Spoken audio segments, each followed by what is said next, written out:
Jochen.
A wonderful, not good morning today, but a wonderful midday to the second stage of the Tour of Austria. And we are right now from BISCHOFSHOFEN to ST.JOHANN Alpendorf. It is a glorious day, not weather-wise, but cycling-wise, and we are looking forward to see, and again, intense racing. And I'm more than happy to have you again by my side, Amelie. And yeah, I'm excited on that things coming up in the next 3 hours of pure cycling sport. Yes, thank you very much. I think we can buckle our seatbelts because yesterday the final was very interesting and we had a nice breakaway, and hopefully we can see some good racing action today again. With a short overview about onto the start list we have behind the ski jumping hill. It is famous for the Four Hills tournament in the winter time here in Austria, but now it is the hotspot for pure cycling sport and racing sport. Unfortunately, it is a bit rainy, it is a bit cold, there are some tricky road conditions, could be slippery or not, but also we do have some spicy comps waiting for us, especially the last one after 142.1k. That's the complete trek length here with 1,677 meters in elevation gain. Not that much that yesterday, but we have the first real mountain finish coming up. Yeah, for sure. We have a very tough final, a bit similar to yesterday's final. But today we end the race at the top of the climb and there's no descent or flat part after it, so it's definitely going to be an interesting final where maybe not the pure climbers but the punchier riders will fight it out for the win today. Just to give you guys a little bit of a stats about the last climb, it is 2.7k long, 170 meters in elevation gain, and it is maxing out to 14.8% right towards the finish line. Yeah, I think that's what's going to make it quite tough, is that the hill really ramps up at the end. So yeah, here we can see the stage classification yesterday. Großschartner Felix obviously took the win. Felix Großschartner took home the win here on the first stage. It is the first victory after Lukas Ebenbichler, I guess 2017 it was, with Lukas Ebenbichler, now him in the leading GC jersey with tons of help of Rafael Maikal. So UAE did a great performance, but also we had someone from EF Education, Easy Post, Ryan Archie, who took home the come up to the Polscheberg, called also the Executioner. So also he is someone to look at today with second best Austrian Marco Schrettel. And then we go on with Esteban Chavez, also from EF Education. Then we have Bob Jungels from Ineos Grenadiers with 46 seconds already here. But it is the second stage. It is going to be an interesting one here with an overview about the start area. And now you can see it was rainy earlier today. Everything was wet and Tirol KTM cycling team here, one of the strong continental teams here in the lineup, with Tim Waffler, current Austrian champion, and here we have the UAE Felix Großschartner, big on the flags. Yeah, I think we saw some good performances yesterday from the continental teams, the Austrian Conti teams. They were in the break with Team Vorarlberg, KTM Tirol, and I hope we can see another breakaway today for the Conti teams. Try to get a good gap and maybe make it to the final climb before the World Tour riders chase them down. Also XDS Astana with Nikolai Vinokurov. He really set himself also into the spotlight during those comms. We had yesterday 3 comms in total. Yesterday, today again 3 comms. Mountain classification, all category 3, which means 6, 4 and 2 points for the best 3 coming up to the comm. And then we have also 3 sprint classifications coming up with the aerial footage of the neutralized start today. So everything was quite chilly here, having a little bit of talk. Nice to see them laughing. Yeah, the weather Marco Schrettel at one end. Another scenic ride from Bischofshofen, and here we have the first try of a breakaway. You said it already.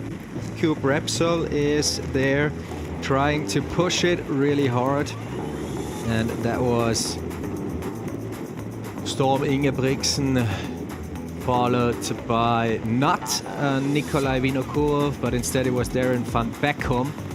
Those are the 2 trying to get a bit ahead, and with the Team Vorarlberg jersey, also man of the day yesterday, Emanuel Zangerle.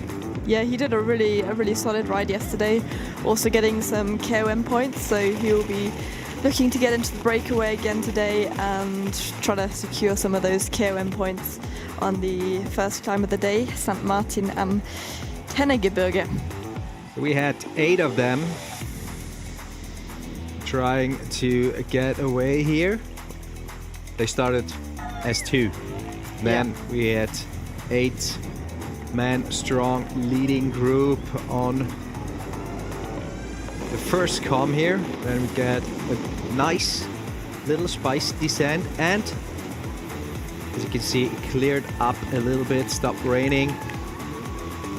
Yeah, that's good to see. Also, the roads are obviously still wet, so the descents will be quite technical and slippy, but looks like we've still got the breakaway out front, and they've completed the first category 3 climb and the first sprint of the day.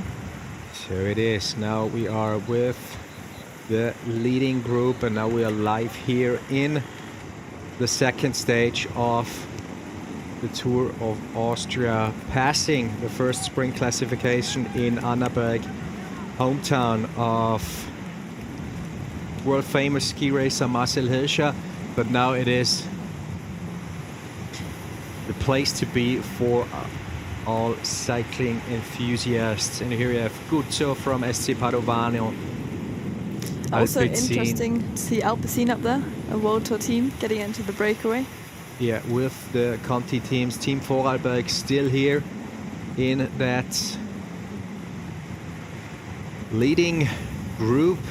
But just to talk a little bit about the yesterday's stage, it was also from the early on a bit of testing throughout the peloton. Also the World Tour teams were kept a bit behind here, let the Conti teams work, and then we had a breakaway with 11 or 12 man strong group for about approximately 100k. Yeah. Right to the last 2 spicy ascents, and then everything changed. Yeah. Complete new race situation. Definitely, yeah. I mean, it was great to see, as I said before, that the Conti teams got up the road and tried their luck and gave us a good show, but the World Tour teams kept them on a very short leash, and they never really got over 2 minutes 30 gap. So They unfortunately got reeled back in with around 20k to go, I think it was, and then we had some new attacks out of the peloton with EF Education, Alpecin, very hungry to get away to try and do a solo break, but then it all came down to the Porsche bag. Also, Little Trek with Hector Alvarez was there in the little breakaway try, but then it was Ryan Archie securing himself let us say the king of the Porsche bag in this year's edition of the Tour of Austria. But then there was Raphael Maikal and Felix Großschartner. They catched him pretty soon. Yeah, Ryan Archie, he went up that Porsche bag really quickly, and he actually got quite a good gap, but Raphael Maikal and Großschartner, they managed to work really well together and they caught him quite quickly, and then tactically, in my opinion, UAE did that perfectly, and Felix Großschartner just attacked over the top and managed to come into the finish line first, or over the finish line first, and Raphael Maikal also came in second place, so a 1-2 for UAE, showing their strengths at this race. Yeah, and with a 26 seconds lead, not comfortable, but it is a lead. Felix Großschartner is in that leading jersey, and for example, Isaac Del Toro was in the second chase group coming into the finish area with also that 26 seconds. So there was a bunch of people in there in that second chase group, and now we see that there are also two up front here, but still 100k to go, and the next 40 to 50k is going to be a bit of flatter one. The wind could be a huge point in that part of the stage before we start another COM and another sprint classification here at GRUBHÖHE with a sprint up to WAGRAIN. Chases 1 minute and 28 seconds. Similar to yesterday's situation we had before. Yeah, very similar. Just the difference is today we've got the two riders up front and a bigger chasing group. Try to get to the front of the race. Yesterday we had a big break out front, and then we had two riders try to make it up to the front. And the next category climb is a category 3, which comes with 52k to go. So we've got quite a bit of a flat, maybe a tiny little bit hilly course to ride now. So, but it's nice to see the roads are dry here. Nicer for the riders. That's for sure. And to all the fans in the live stream, you can use the chat here to ask questions, and Amelie is more than happy to answer a few of it and to let her expertise out in terms of cycling sport, in terms of racing, and maybe also in terms of equipment. And equipment could also play a big role today, tire-wise, let's say. Yeah, tire-wise. There aren't such things as rain tyres in cycling as there are in motorbike racing, for example. But they might have, or might have gone for a different tyre choice this morning when it was raining. But the weather forecast is looking like it's going to dry up and hopefully stay dry for the rest of the day. More important is definitely the choice of clothing that the riders chose. You can see they're taking their rain jackets off now and just handing it back to the team cars. I think, nearly all the riders have got arm warmers on, so the temperatures will still be a bit cool out there, around 15 degrees, I think. And also tyre pressure, that changes a bit. When it's wet, then they'll be riding lower pressure. Also, depending on which tyres they use, they'll be around 4 to 5 bar, where normally they might be around 6 bars. And but that's all for the team to decide what pressure they'll be riding. That's part of the team tactics, and here we have the chasers. Stensby and Röder, one of Benotti Berthold and Coop Repsol. Yeah, and it dried up Yeah. pretty quickly, actually. So now we do have also glorious conditions weather-wise so far. But as we all know, in the Alps, in the mountains, the weather can change really quickly. 96k, just to remember, 142.1k to go. And yeah, some elevation meters are waiting for the athletes to come to ST.JOHANN Alpendorf. It is the 16th stage finish for the Tour of Austria, and everything is well prepared up there, we heard so far. So we had to talk about equipment, we had to talk about clothing, but we've seen yesterday also some pretty high tempos down the downhills with I guess 97 max coming into a hairpin curve. Yeah. Yeah, the speeds are very high in road biking, and especially when the roads are wet, the riders just have to take calculated risk going down the climbs and have to decide if it's worth pushing 110% down this climb, or if they just need to get to the bottom safely and then chase back the bottom of it. But you can see now all the riders are taking their jackets off and jacking them to their team cars. So, and the roads are dry, so that's nice to see. See Jaco Elula, Lidl Trek. Here we have Federico Guzzo, SC Padovani in the feeding zone. Wow. Yeah. Also important to keep the fuel up when it's cold. You know, sometimes when it's hot outside, you want to drink and you'll be drinking all the carbs.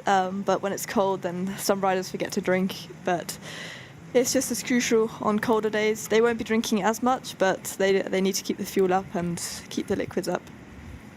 So again, Team Vorarlberg pretty strong in that leading group with Alexander Konichev, we've seen, and Dani Geismeier with the bib number 95 here at the end of that chase group. And here we are again, 85, 87, nearly 90k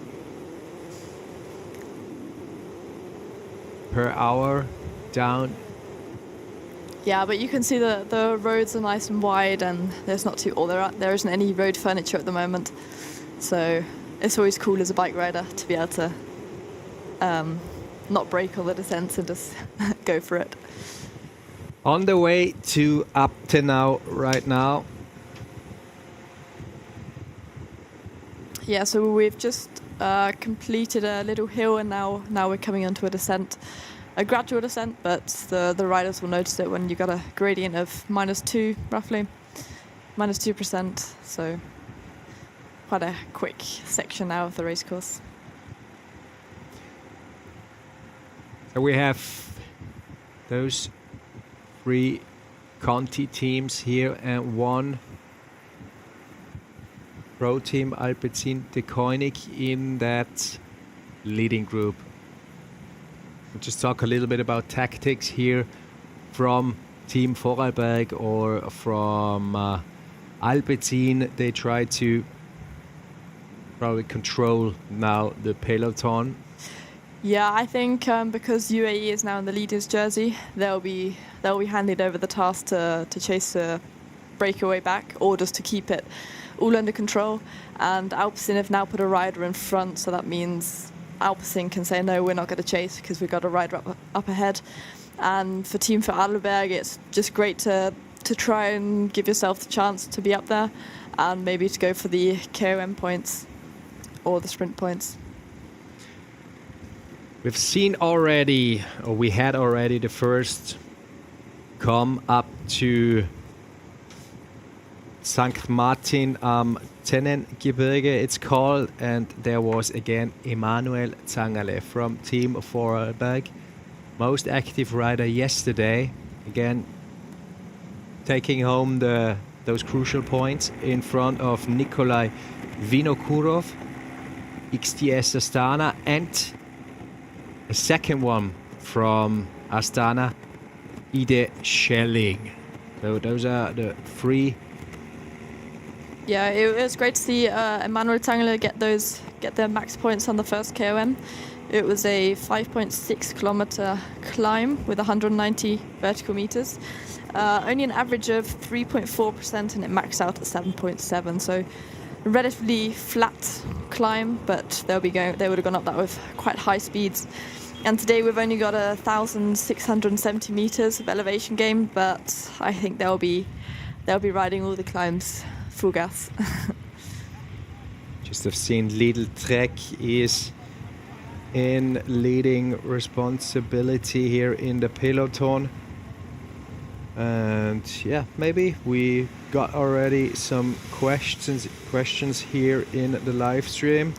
No, but we've got a couple of people from Mexico watching, so that is amazing. Yesterday also tons of people from Mexico are watching the Tour of Austria, and to all of them, hello, we're more than happy to have you tuning in, watching that phenomenal cycling party.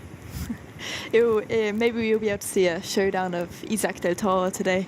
Yeah, that's my guess, actually. Is that your guess? That's my guess. Isaac Del Toro taking home the stage win here in ST.JOHANN Alpendorf. What's your guess? Yeah, I think Isaac Del Toro as well. But I've also got high hopes maybe for Marco Strettel. He came 12th yesterday in the second group. The Austrian rider from KTM Tour Cycling. Maybe he'll be able to also put up a fight today. Or also the likes of Felix Engelhardt from Jayco Alula. As it's not a huge climb. It's 2.7k long and 170 meters, so it's one for the punchers. Jul Johansen, again here in front of the peloton. Yesterday we had the same framing, but with Jayco Alula on his back wheel. Now it is Lidl Trek. Yep, Lidl Trek. They had Lennart Kemner yesterday, came over the line in 6th place, and Hector Alvarez. So they've got two riders well up there in the GC. And there were also a lot of questions popping up for Aleix Espargaros, former MotoGP athlete. He had a little crash yesterday, but everything is good. He was 13 minutes back, had a 13 minutes delay, but he was happy and he's looking forward to today's stage for sure. And I guess I saw him already up front in the peloton with his fellow teammates from Lidl Trek. Here Jensen Plowright in the talk with his team. Yeah, so now we've got this breakaway of 5. They seem to be working quite well together. We've got 2 from Team Vorarlberg. Now here in the peloton, EF Education's actually come to the front. And they're helping UAE Team Emirates with the pulling. I haven't actually, we haven't got a time gap as such right now, but I'm sure we'll get that in a second. But they definitely, the peloton's strung out, so they're not letting this gap get too big. No, they're not letting them off the leash easily. And they also swallowed 2 of the breakaway riders so far. One from Benotti and one from Coop Repsol. So they are back in the peloton again. And also EF Education Post is also setting the tone a bit, probably for Ryan Archie to bring him in a good position, the athlete representing Ireland here after yesterday's amazing amazing performance up to the Porsche-Berg. Yeah, Ryan actually really gave us a great performance yesterday. We just have a question here in the live stream. When the approximate, when they are going to roughly be in the finish line, we reckon between 3:30 and 10 to 4 roughly. They should be arriving in ST.JOHANN. So also the question, who is your favorite to win today? We already answered that one. But we will see. Cycling is unpredictable, racing is unpredictable, and since yesterday's experience with all the strong Conti teams here, we are open for everything. Yeah. But there are some people having something against that, for sure. And especially one team, UAE, Team Emirates, they're trying to settle in their lead in the GC here. Yeah, definitely. The UAE team, Emirates, will definitely try and go for a lot of the stages. Maybe they'll let a non-GC contender from the team try and go for the stage today. Maybe a bit of an underdog, but we'll see. Because I don't think the GC will be decided today, same as yesterday, as tomorrow's final. It's got a very big climb at the end of it. And also on Saturday, when we've got the Q-tie day, those 2 days are going to be the big GC battles. And it's also going to be a stage for Isaac Del Toro. We knew him, we've seen him performing well at the Giro d'Italia, or not performing well, before an outstanding performance with a second in the GC. And at the last stage, they took the pink jersey from him. So we will see what happens here in the next 3 days. Yeah, and it's Isaac Del Toro's first race after the Giro, and he's obviously still a young athlete, so it'll be interesting to see how he's recovered after the Giro and if he'll be able to step back into the racing on the same performance level. But yeah, I think it's going to be a great racing with a very interesting final today. And again, here we have him. Actually a time trial specialist right now in the front of the peloton, but as we said already before, it is a 14 up to 50k long, mildly steep or not, or flat part. We've got some gradual gradients, but it's pretty much flat until 52k to go. Obviously with a couple of hills, as you can see now, where the riders are, where the pace has just maybe dropped just under 30 kilometers an hour. But if the brake works well together, they've got a gap of 240 now. They should be able to make it to the GRUBHÖHE, the next Cat 3 climb. Also one to have on the list is probably Patrick Conrad, also representing Austria here. Yeah, we saw him having some troubles on the last 2 climbs yesterday. I think maybe cramping up or having a mechanical. We're not sure. Quite sure. Yeah.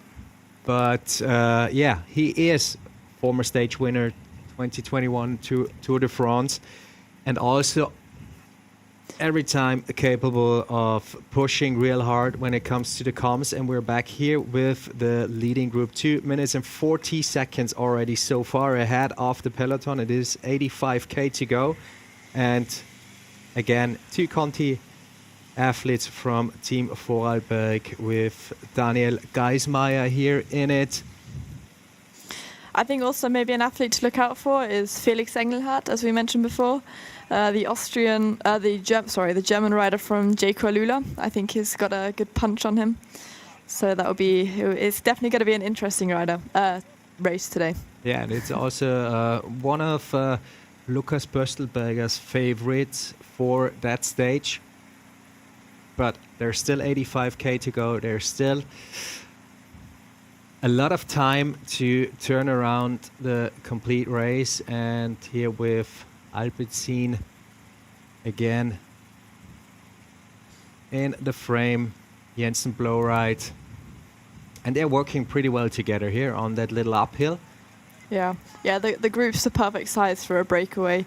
5 men, they'll be rotating nicely, maybe doing 30 seconds to a minute on the front, and then peeling off and going to the back of the group, recovering, and then doing it over again. Because when the group's too big, and then a couple of riders might not want to work or take an extra turn to recover, then the whole dynamic of the break stops working. 2 minutes and 30, and the peloton stretched. So as you said before, they are working pretty hard to close that gap or to maintain the gap between those two groups definitely here. Maintain it, and UAE again strong in front. But right now, the first time we really see some leading work from Lidl Trek here on the Tour of Austria, 74th edition actually. Since 1949 we do have racing tradition here in Austria, and it is probably the most competitive lineup so far here, with 7 pro teams in total, 7 World Tour teams in total, 1 Conti, 1 pro team, and 12 continental teams. And yeah, that little uphill forced the peloton to close a bit. Yeah, it's good to see the other World Tour teams helping out UAE. So we saw Lidl Trek, EF Education, and obviously UAE doing the work on the front, just controlling the gap and keeping around this 2 minutes 45. And we've got Georg Steinhauser. Yeah. He had an amazing Giro last year, won a stage. And yesterday he came in, I think, as the last rider of the race. So maybe he's doing his domestique work for his teammates, for Archie. Yeah, he was this year's 14th in the youth classification of the Giro d'Italia. And yeah, 8th place, had an 116k long breakaway. Yeah. Here on the stage 8 of the Giro. Yeah. Outstanding results. Paris-Nice, 18 in the mountain classification. And 3rd on stage 7. So 3rd on stage 7. He's definitely a rider for the breakaways and to then try and win the stages from the break.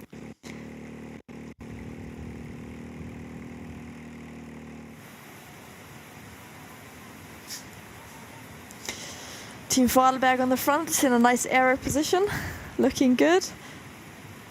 They're definitely pushing it here. They're not free rolling in the freewheeling at the back here either.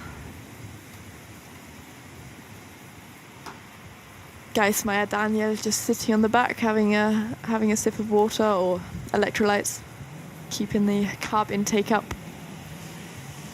So we are nearly 70k in the race, and nutrition is a huge part of racing. So in the breakaway, they do have to support the cars right now because they are over the 30-second mark of letting them in. So would it be now in that part of the race, in that 40k, the perfect timing to get everything fueled up, to get everything filled up for sure? Yeah. Or are they fully committed in the game, trying to maintain those 2 minutes and 45 gap? I mean, the breakaway is definitely pushing right now, but now's the time where they need to be eating here. So on this flatter section, until 52k to go, so another 30 odd k, they need to be eating bars or rice cakes or having a gel, keeping the fueling up. In the peloton, it's definitely easier when you're just sitting in the group to be fueling, because when we then get to the GRUBHÖHE climb, the Cat 3 climb, they'll be setting a very high tempo up that climb, and then we've also got the intermediate sprint, 5k after the Cat 3 climb. Then we've got a longer descent of around 15 to 20k. It's like a false flat type thing, but a slight gradient, downward gradient of -1, -2%. They can refuel there again, and then we've got another intermediate sprint, and then we're already in the final. So now's definitely the time to eat a bar maybe and save the gels for later.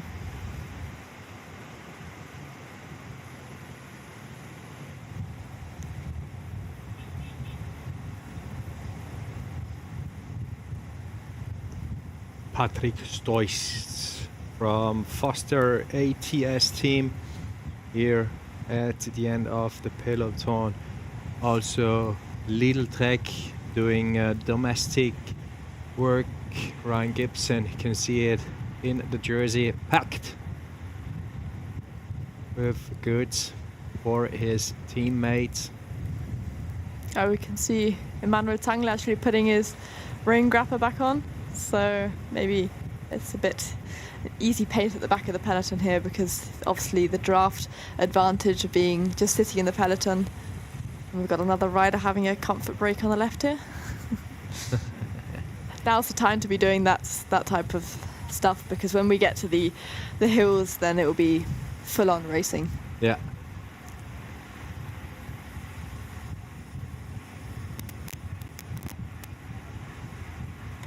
So again, if you have any questions, please don't hesitate to ask us in the live stream. We've got it open, so we'll try and answer any of the questions you guys asked us.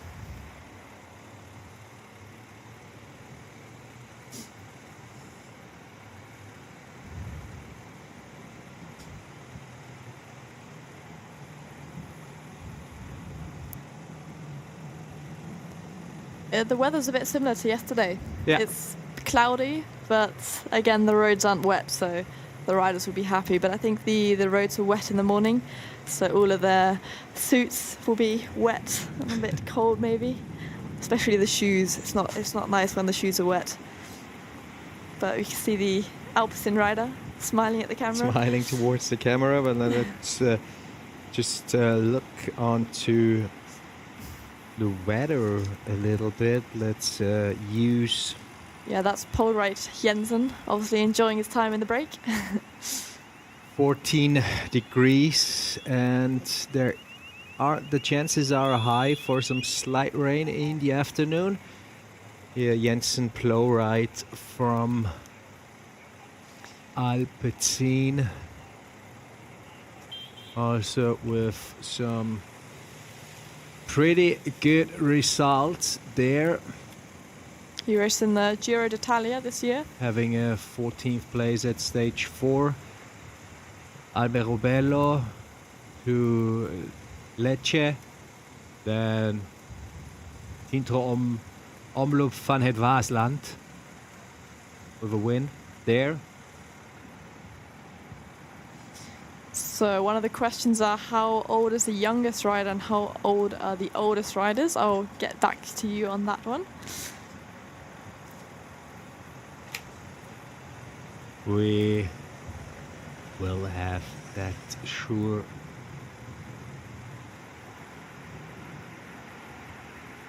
The youngest. So the youngest rider is an 18-year-old. We have got 3 18-year-olds in this race. One rider who is best classified at the moment is the Lidl Trek rider, Alves Hector. He is 18 years old, born in December 2006.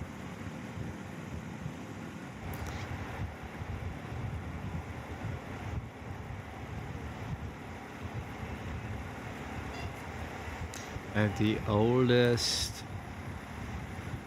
is...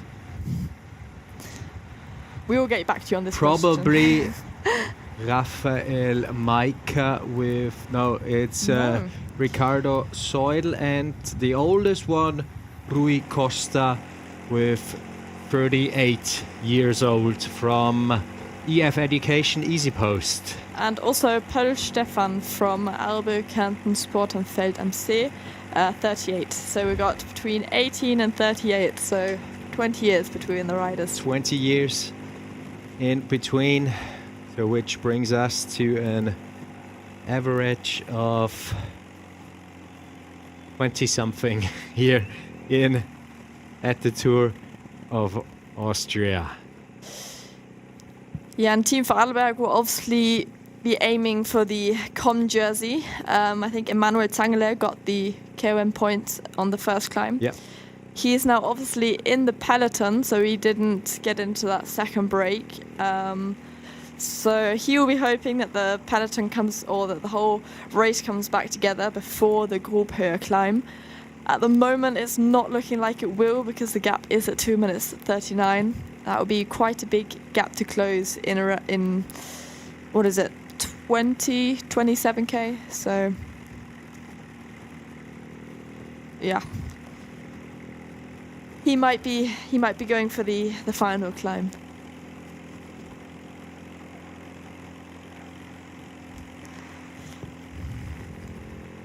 So he is current, the leader. Yeah, the virtual leader of the the sprint. jersey. We forgot about the sprint classification in ANNABERG. That one was for Jensen Plowright. Then we have Mikhail Silasovsky from Foster ATS and Alexander Kornichev also from Team Vorarlberg. So, as you said, Team Vorarlberg is not just aiming probably for the mountain classification, also is trying to put someone of them into the top 3 of the sprint classifications. Alexander Kornichev yesterday had also a little bit of a mechanical while he was in the breakaway group. He fall out there to the supporter car. Yeah. Yeah, because the gap yesterday was around 1 minute 10, 1 minute 20 for quite a long time. And it was a bit unsure if the support cars were allowed to stay behind the brake. Because in general, when the gap goes to 30 seconds, the neutral service car is allowed to come to the front of the race behind the breakaway. And when the gap is over a minute, the team cars of the riders are also allowed to come to the front and support them, which is obviously a big help, because if you've got a mechanical at the front of the race and your team car is behind the peloton, then you're out of the breakaway and you're back in the peloton.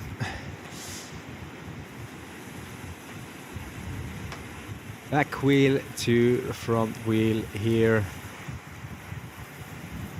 and rotating pretty well here. Having helping hands is always useful when you are in the peloton. Yeah, it's sometimes a bit of a struggle to get the wind or the rain jackets off, especially when you're wet and cold, or to put them on again especially. That's another nightmare. If you've got really cold hands and you want to put long gloves on, then yeah, that's a very tricky task to do. But luckily, it looks like we're around 15 degrees, I think you said? 14, yeah. 14, yeah. So they shouldn't be needing any long gloves, just arm warmers and a wind vest when you're sitting in the peloton. And then when you get to the front, it gets quite warm quite quickly.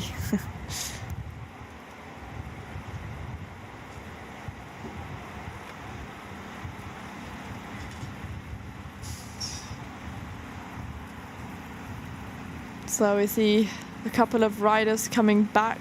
Maybe, I don't know if they got dropped or if they're just going back to the team cars. You can see the Astana rider doing right now, just handing his jacket to his team. There we have Rinkov at Varix with Jaka Primosic. And Astana is again working his way up to the front. Daniel Marukin.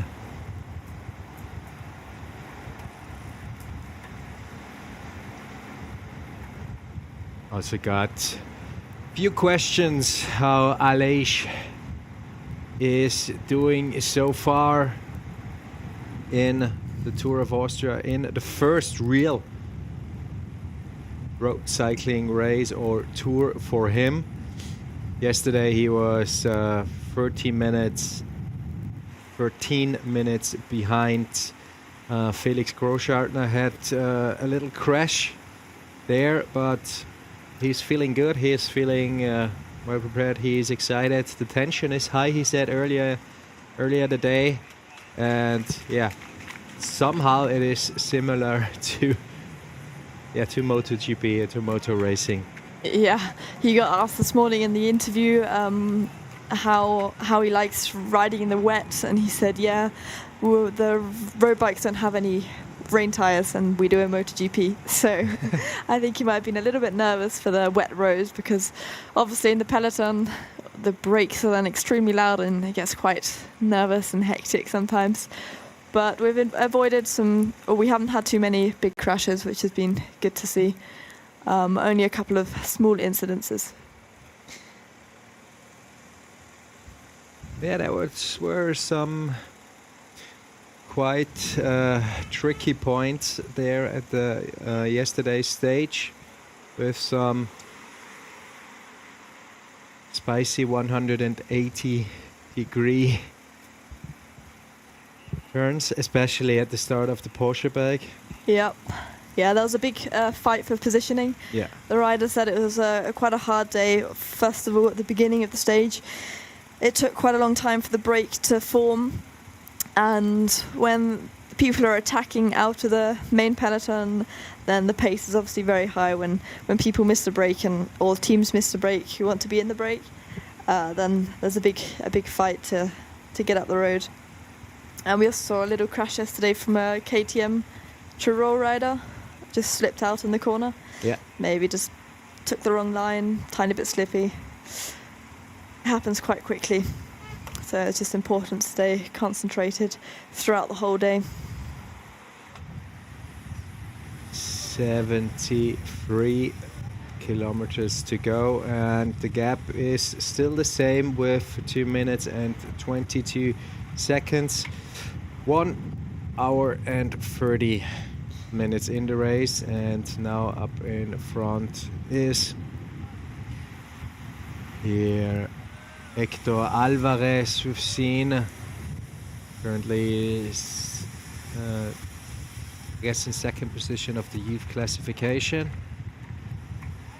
Yeah, and yesterday's stage we had 2 DNS, so did not start. A rider from Ineos Grenadiers, ST.JOHANN, and a rider from Unibet Tetima Rockets. Them two didn't start, and we had 1 DNF, Steininger Fabian from WSA KTM GRAZ. I think he had 2 crashes yesterday. And we also had 1 rider who didn't quite make the time cut, had an OTL, so out of time limit. Bante Johannes from Albe Kärntensport Feld am See. The time limit today is 15% of the leader's time. So, yeah, he came in yesterday 29 minutes behind. So we had 2 people that didn't make it to the finish line yesterday.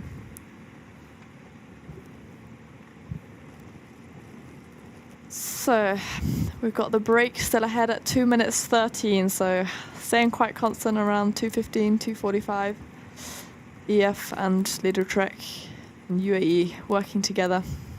Again, UAE here with Isaac Del Toro right now. It's the first time seeing him actually on the screen. Jaco Elula, and again another UAE is closing up to his teammates. So the World Tour teams are up in front right now.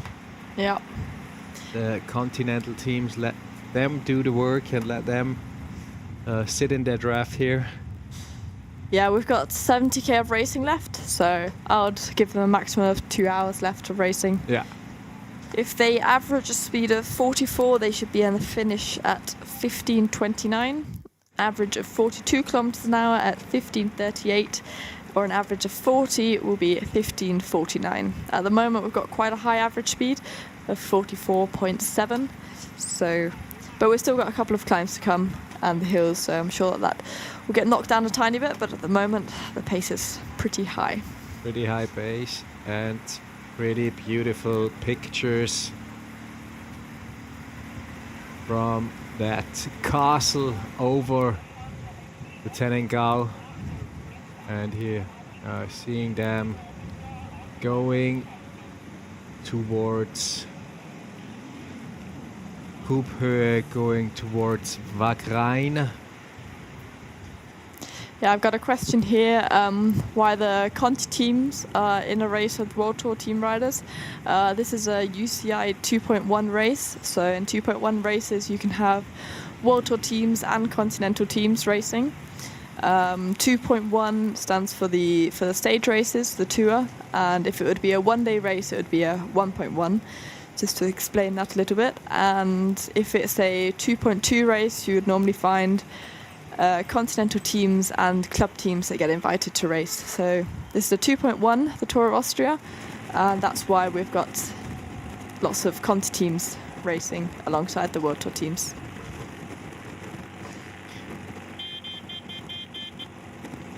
And I think Isaac Del Toro is just hanging around the top. Yeah, the top third of the peloton, just staying out of trouble, but not riding in the wind. Yeah. That's saving energy. EF right now do the work. They passed Castelwelfen, 69k to go. And again, we have the same situation that we had earlier today. The peloton is stretching a bit here, which indicates that the speed is, yeah, they put down the throttle. Yeah, they're definitely riding at the back. The gap has come down over the last 10k, been reduced by around 30 seconds. Yeah, more right now. Yeah, more, yeah. So maybe the teams are interested in the KOM points, but a team like Team Vorarlberg, they've got their riders in the breakaway, so they won't be riding on the front of the peloton. A team that has missed this is Tyrol KTM Cycling. Yeah.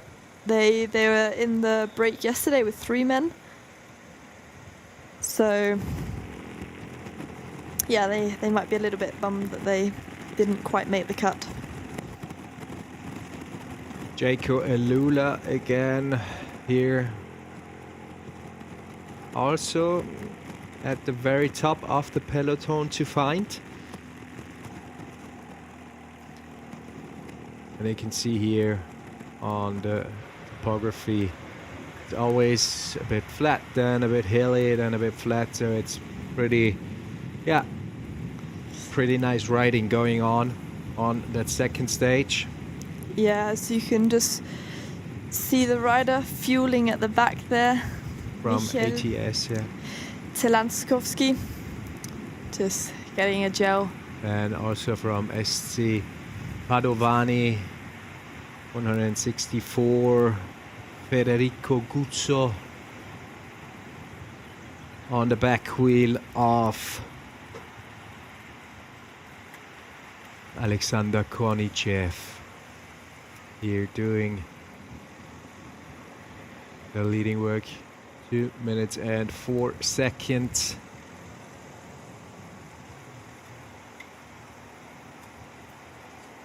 Yeah, I think the proper racing will kick off after the last intermediate sprint at K 129.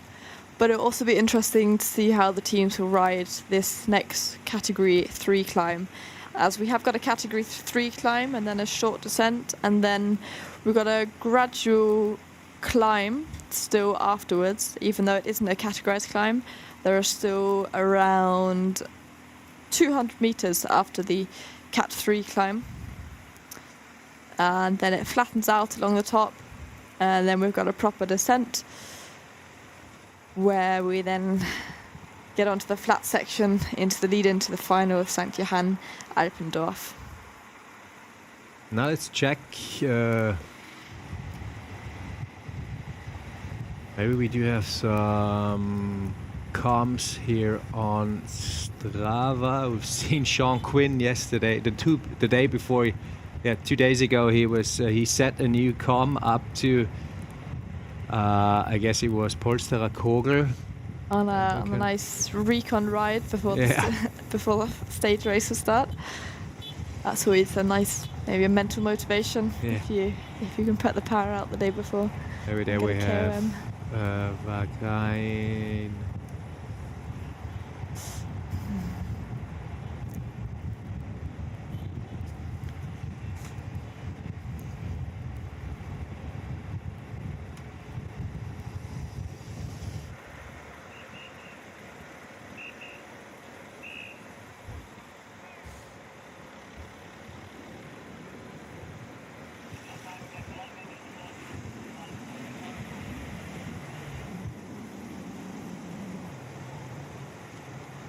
Again here,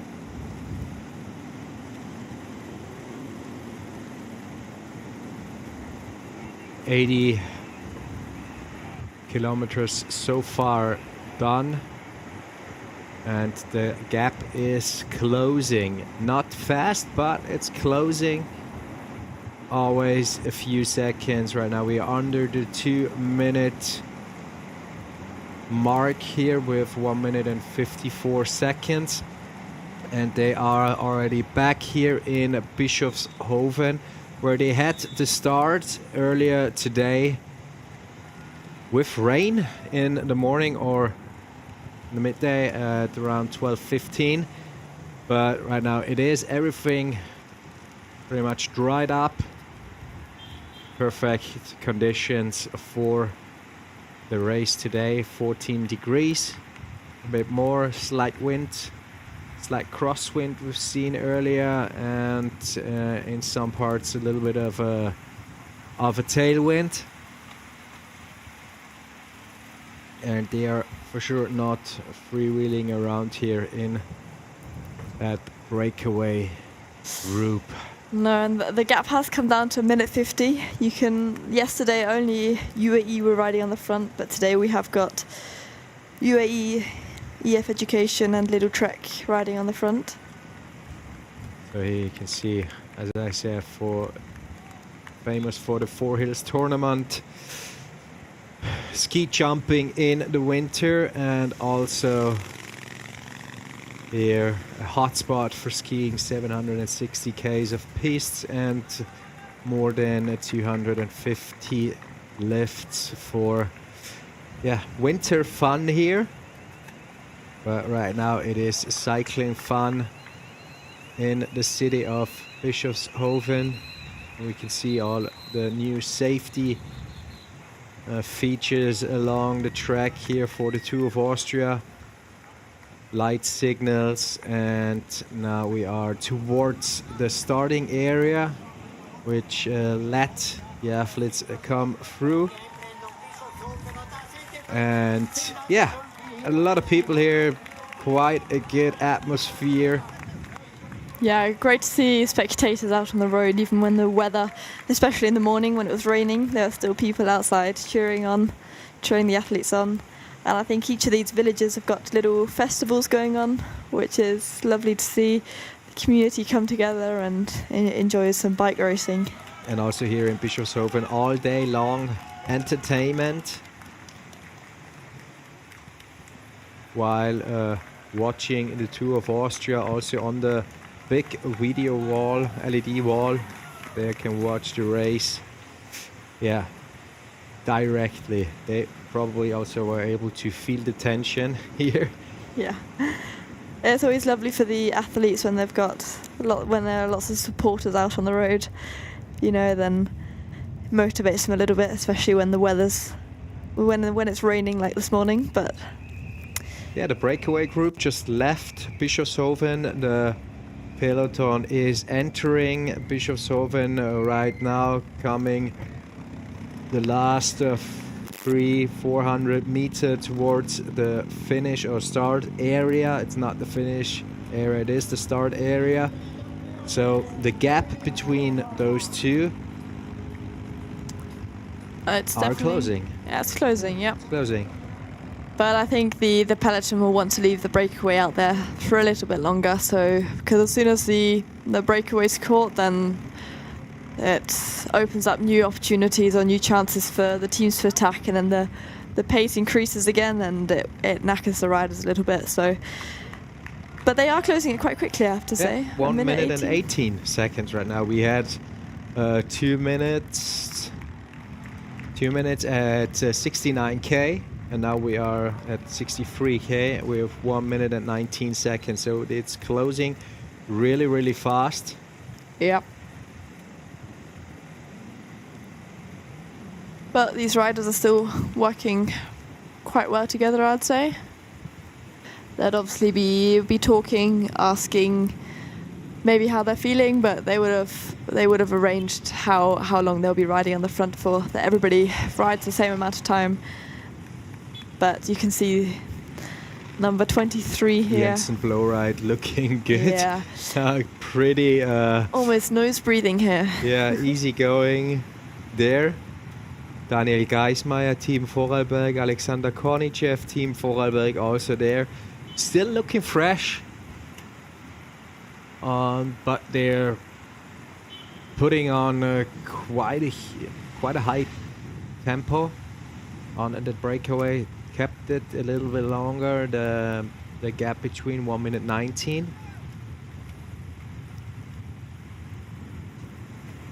Yeah, and you can just see here the riders putting their hands up. Maybe the team cars will be pulled out of the gap soon, so now it's a chance to get the last gels and bidons from the car before in case they get pulled out of this gap.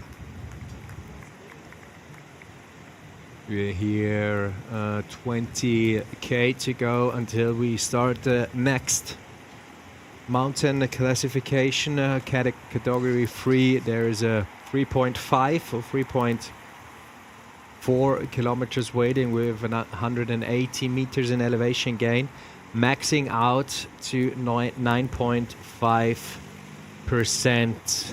It's called GRUBHÖHE. Yeah, I think the climb also, it ramps up a little bit at the end, but right at the top it flattens out. So it'll be interesting. The punchier climbers or riders will be able to maybe get the KOM points.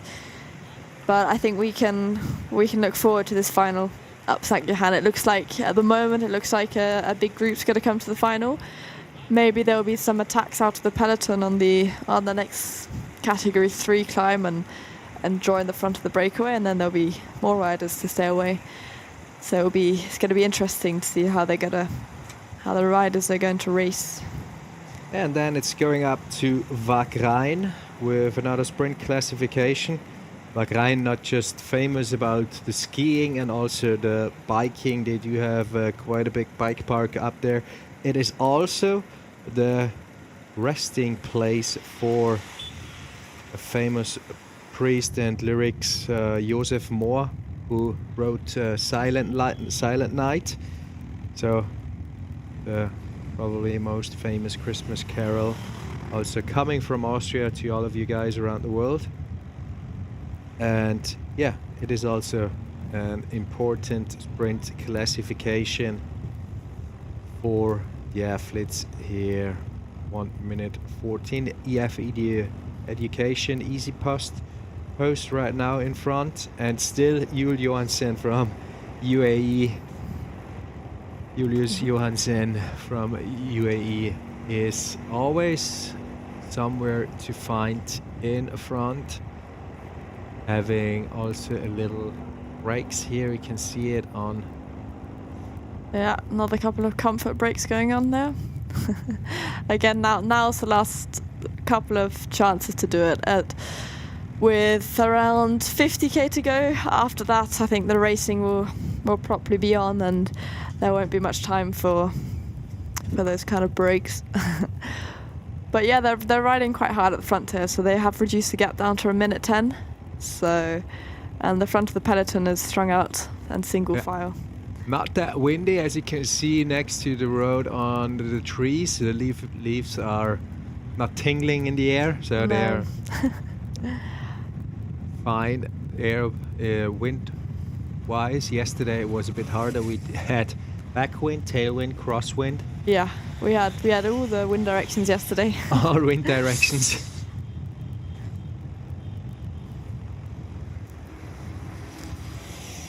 $59K to go. Yeah, we're an hour 48 into the racing. We started at 12:15 with a neutralized start. And we have got around, 15K is it to go to the bottom of the climb. And hopefully there'll be some attacks on this climb. Still quite far out from the finish, as I said, 52K to go. And also coming back for a second time to BISCHOFSHOFEN. Within there, in the second and last time, we have the sprint classification. And after that, it's all the way up to ST.JOHANN Alpendorf for the finish, actually. So at around, if they can maintain that speed they're putting on, we will see another sprint classification in about an hour or more. Yeah, the intermediate sprint comes with 12.9K to go. And there are 4, 2 and 1 points up for grabs there. And then the final climb up to Alpendorf starts at around 3K to go. Yeah, it's a 2.7K long climb. Jaco Lula with Patrick Gamper. Yeah, I think that's Georg Steinhauser on the front still, is it? Yeah. So the teams have obviously had made a plan in the morning and spoken in the team bus, as we can see Tyrol KTM also getting organised on the left there. Yeah. Maybe this will be a chance for one of the Conti teams to attack up the next climb and try and make it to the front, because the gap is now only 1 minute. Marco Schrettl heute Stellvertreter im Trikot des besten Österreichers, gestern zweitbester Österreicher somit. Wie war es, mit den ganz Großen mitzufahren? War ein cooler Tag gestern, haben wir gut sagen können und jetzt freue ich mich, dass ich heute in den Trikot starten darf. Was ist so der Plan für heute? Ich muss sagen, bei uns, wir haben hier gar keine großen Pläne. Auf jeden Fall will man wieder in einer Gruppe vertreten sein, ins Tor präsentieren und dann zum Schluss eben, werde auf mir angestellt sein und ich schaue, dass ich so wenig Zeit wie möglich verliere. Also der Traum vom orangenen Trikot ist noch nicht verloren? Nein, das haben wir auf jeden Fall nicht. Ich hoffe, dass der Felix im Führungstrikot bleibt, dann geht der Traum nicht verloren. Marco Schrettl, current best Austrian athlete with the orange jersey, and he is happy about his performance yesterday, ending up in the 12th position. And now today they don't have any real plans. They're trying to keep the pace, keep it up in the front, and in the very last part of the race he is trying to push hard and for sure stay in the orange jersey. But for that, Felix Großschartner have to stay in the overall GC jersey. Marco Schrettl from Tyrol KTM cycling team. So we have now passing through ST.JOHANN in Pongau. And over there on the left, on the right side, you can see Alpendorf already, but not going up there now. Yeah, we've got a question here when the last victory of a Conti team rider was at the Tour of Austria, and that was Lukas Ebenbichler in 2015. So it's been some time, 10 years.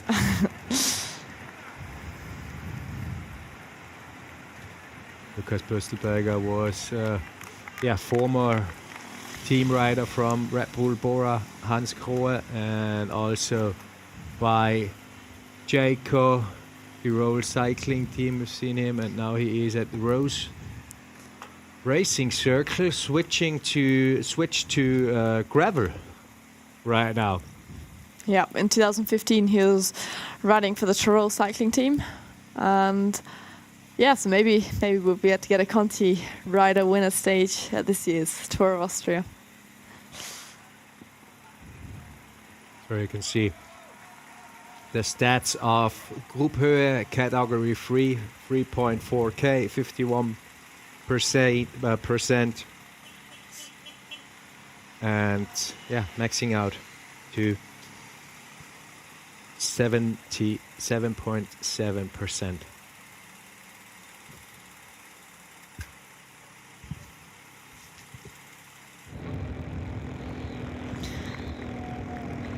A little bit of road furniture here, which is always makes the riding in the peloton a little bit hectic, especially as they are obviously trying to close this gap down, because we're at a minute 20 now, so it hasn't come down much in the last 6K. No.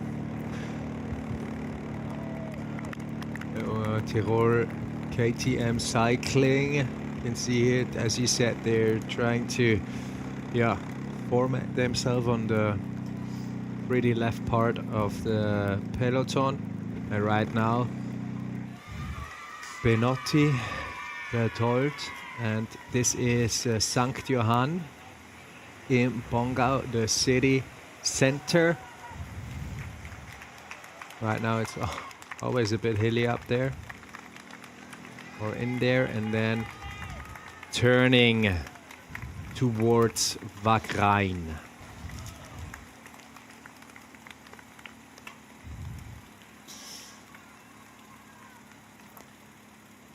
One hour and 54. Yeah, so very shortly we'll be coming up to this Cat 3 climb. Yeah, there's still some Ks to go. We are at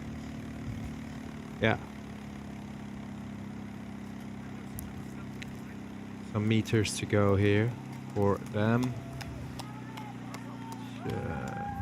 Yeah, you can see nicely how the teams are organized at the front now as they're hitting the bottom slopes of the GRUBHÖHE climb.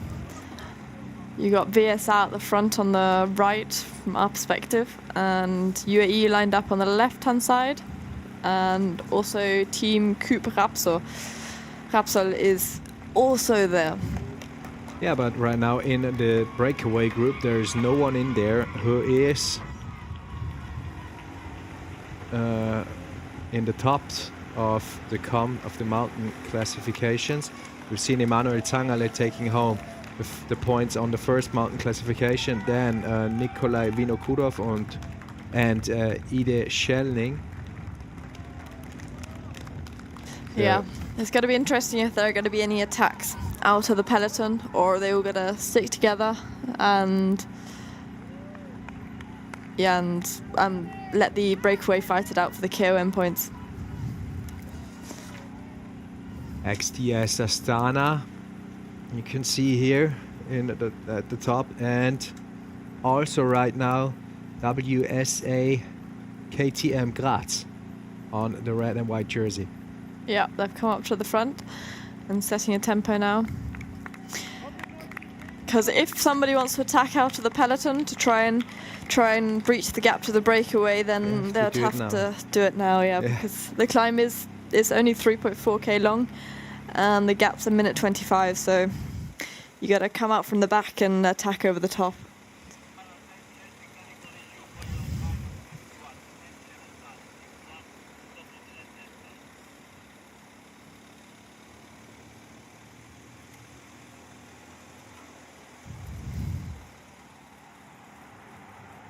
See the view down to ST.JOHANN in Bongau. It's not Alpendorf yet,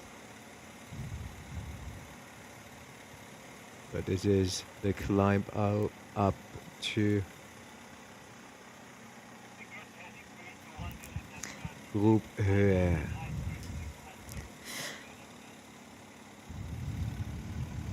So we haven't seen much of Felix Großschartner today, have we? I haven't actually seen a shot of the leader's jersey yet. He'll be hiding in the peloton, saving his energy. Same with Isaac del Toro as well, because I don't think today will be a stage where we'll see massive GC gaps. I think that will be saved for tomorrow's stage and Saturday's stage. Just maintaining the lead here in the GC classification, and here we have 1,000 meters to the com, and now it is a bit fasten up there. Alpecin with Jensen Plowright up front, followed by Foster ATS, SC Padovani, and the two athletes from Team Vorarlberg. Oh, spectators. Spectator up on the wall. Being creative. Yeah.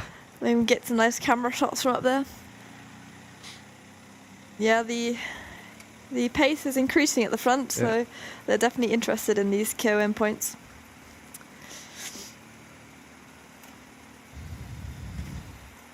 Jensen Plowright won the first sprint classification of today's stage.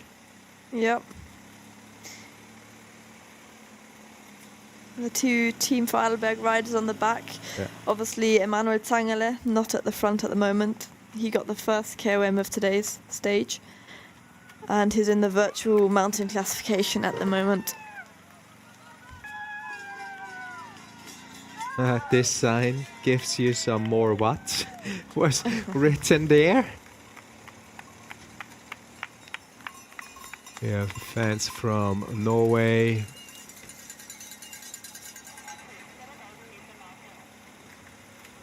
And Norwegian fans from Coop Repsol.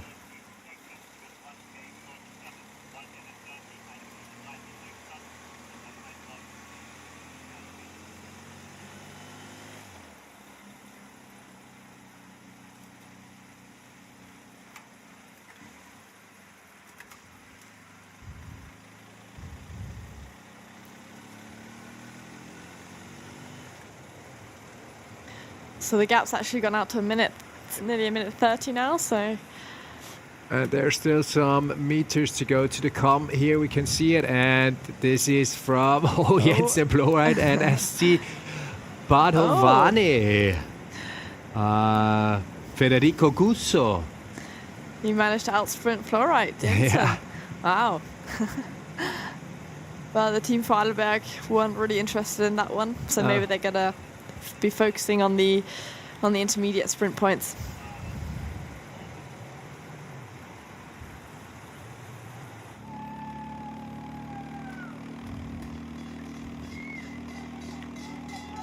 Amelie is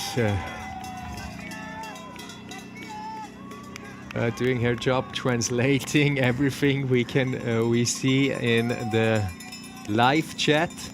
So if you have any questions, just put them into the live chat.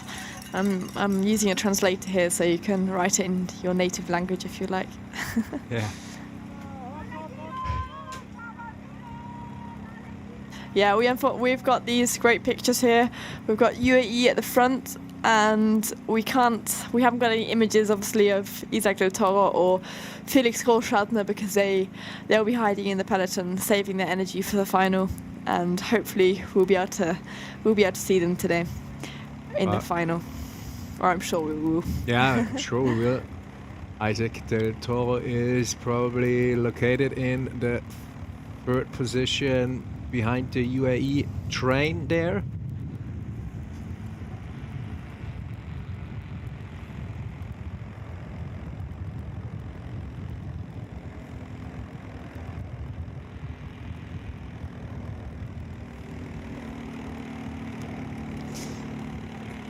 And we just crossed the 2-hour mark, 51k to go, which leads us to a little bit of, gives us the time to talk a little bit of the history we've had in ST.JOHANN Alpendorf. Winner last year, stage 3 was Diego Ulissi from, I'll keep it different, UAE Team Emirates. Then second, Magnus Sheffield representing the United States from Ineos. And Felix Großschartner was in 3rd place. Then we had Adrian Mehr from TDT Unibet and Rafael Maika also on the 5th place.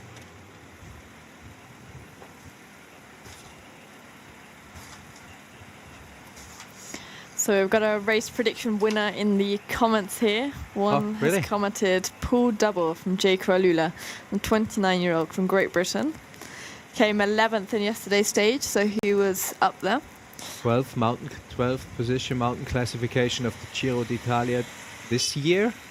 And he's won a stage this year in the Settimana Internazionale Coppi e Baratali, a 2.1 UCI 2.1 stage. From stage 2. Riccione to Soliano al Rubicone. So that will also be an interesting rider. Goldberger, du bist ein Stammgast, aber heute nicht mit dem Fahrrad unterwegs. Nein, heute leider nicht. Ich bin ein bisschen spät gekommen und das Wetter, ich bin ein schöner Wetterfahrer, muss ich ehrlich sagen. Da ist mir ein wenig zu nass und zu kalt, aber ich bin einfach ein Radl-Fan. Aber am Samstag fahre ich eben wieder. Du hast heute die kurze Hose an, also so kalt kann es nicht sein. Naja, es ist Juli, da trägt man sich durch, aber es ist einfach frisch. Wie viele Watt bringst du aufs Rad? Boah, nicht so viel. Zudem bin ich ein bisschen zu leicht, aber wenn ich eine Zeit lang 200 Watt trete, dann ist das für mich schon extrem gut und so 200, 250 ist so meine Schwelle, glaube ich. Und am Samstag bist du mit dabei bei der Salzkammergut Trophy. Genau, da ist mein großes Ziel wieder, das taugt mir schon. Ich bin da gerne ein bisschen Offroad am Weg, Mountainbiken, das taugt mir mehr und Salzkammergut Trophy ist eigentlich für mich schon ein Fixpunkt jedes Jahr. Wer gewinnt heute? Ja, muss man natürlich schon die Österreicher die Daumen holen. Ich hoffe, vielleicht kann der Felix das von gestern nur einmal wiederholen. Er hat ein starkes Team. Der letzte Anstieg da auf sollte ihm vielleicht entgegenkommen. Also ich tippe auf Felix Großschartner nochmal. Wir werden schauen und werden es dann wissen in Kürze. Dankeschön. So that was Andreas Goldberger, former ski jumping icon representing Austria, and he's up there at St. Johann Alpendorf already in the finish area. Watching for sure the actions of the athletes here in the Tour of Austria. And it is a bit cold, he said, it is a bit wet. He said he is happy to just be a spectator today, but normally he's also found on the bicycle, especially on the mountain bike, because on Saturday there's another huge race coming up, the Salzkammergut Trophy, and there he is part again, and he hopes, or his fingers are for sure crossed for Felix Großschartner here to take home another stage win, and that will be the 2nd stage win out of 2 stages so far.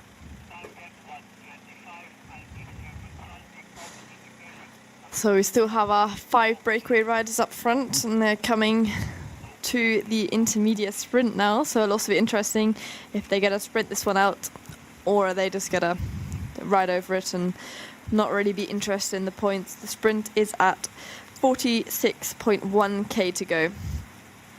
And again today we don't really reach the high altitudes yet of the Austrian Alps. We're seeing a replay here of the KOM sprint. Yeah, the fight between Alpecin Koenig and SC Padovani.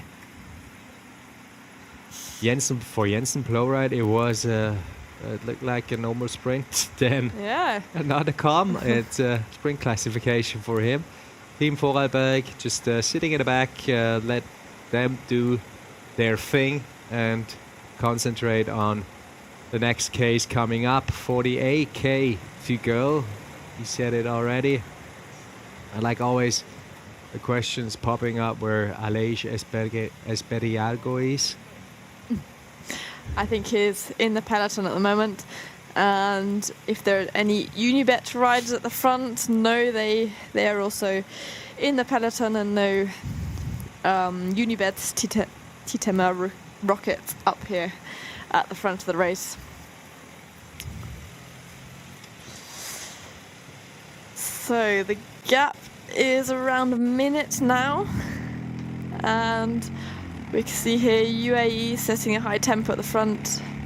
J. Kralula team. Yeah, and J. Kralula, as we see them already in 2017, there was a win for an Australian Ben O'Connor took home the win here on ST.JOHANN Alpendorf, and now we know where that led him towards the Tour de France, having stage 5 ITT can-to-can 21st position.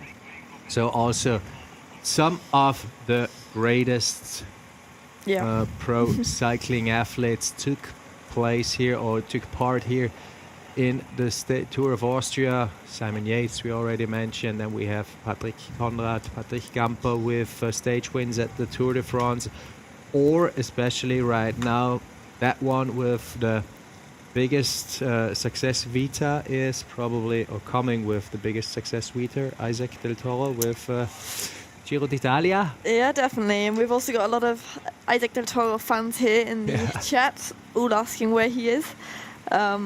I'm sure we'll see a great showdown later on the final climb up to ST.JOHANN Alpendorf. Now there is the intermediate sprint coming up in WAGRAIN, but the gap, 1 minute. We've seen it on the moto, 1 minute 25. Right now we are 1 minute and 4 seconds, and they are forming themselves towards the sprint classification. There you can see in the back the slopes of WAGRAIN. There's also the bike park located up there, and in the front, up to the sprint here.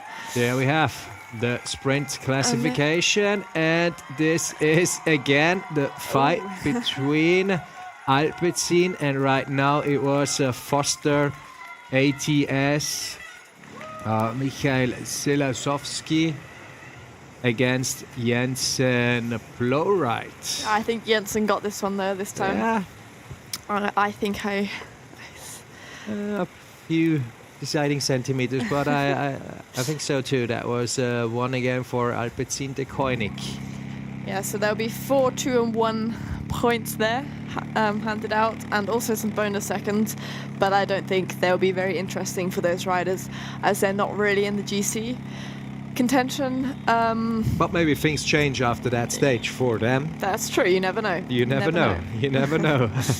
So UAE again up front, EF Education, Easy Post, and again Julius Johansson.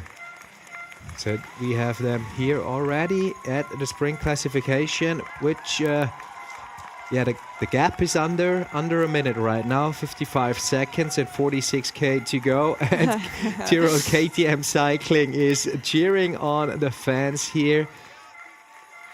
Yeah, I'm sure they're loving it, especially the Conti team riders. They're not necessarily used to having lots of fans on the side of the road cheering them on at the National League races. So, yeah, it's lovely for them to be riding through the villages here in WAGRAIN at the moment. Yeah, I guess I mentioned it already. Joseph Moore, the author of the world famous Christmas Carol. Also a priest is lying there on the cemetery.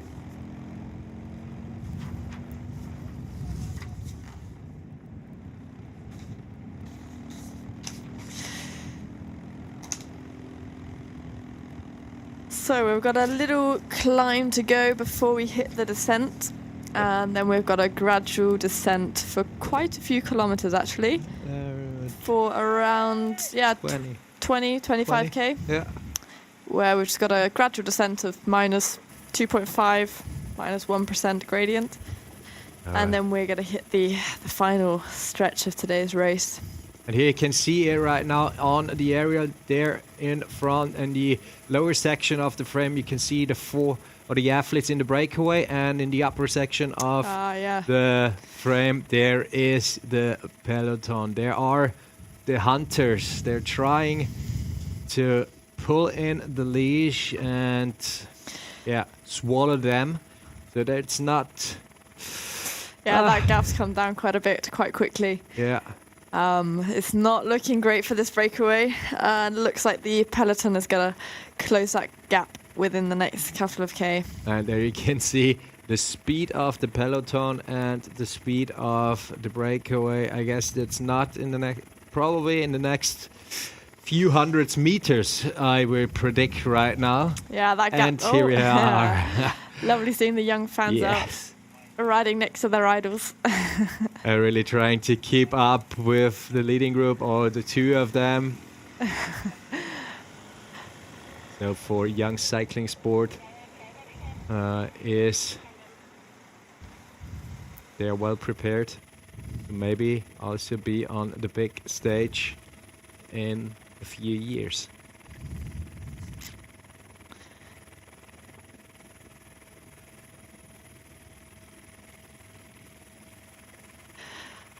So we are heading into the final now, and it's going to get it quite exciting, I reckon, if this breakaway gets caught, then what the teams will do. Maybe the Conti teams like KTM, Tyrol will try and attack, or Rinkhoff.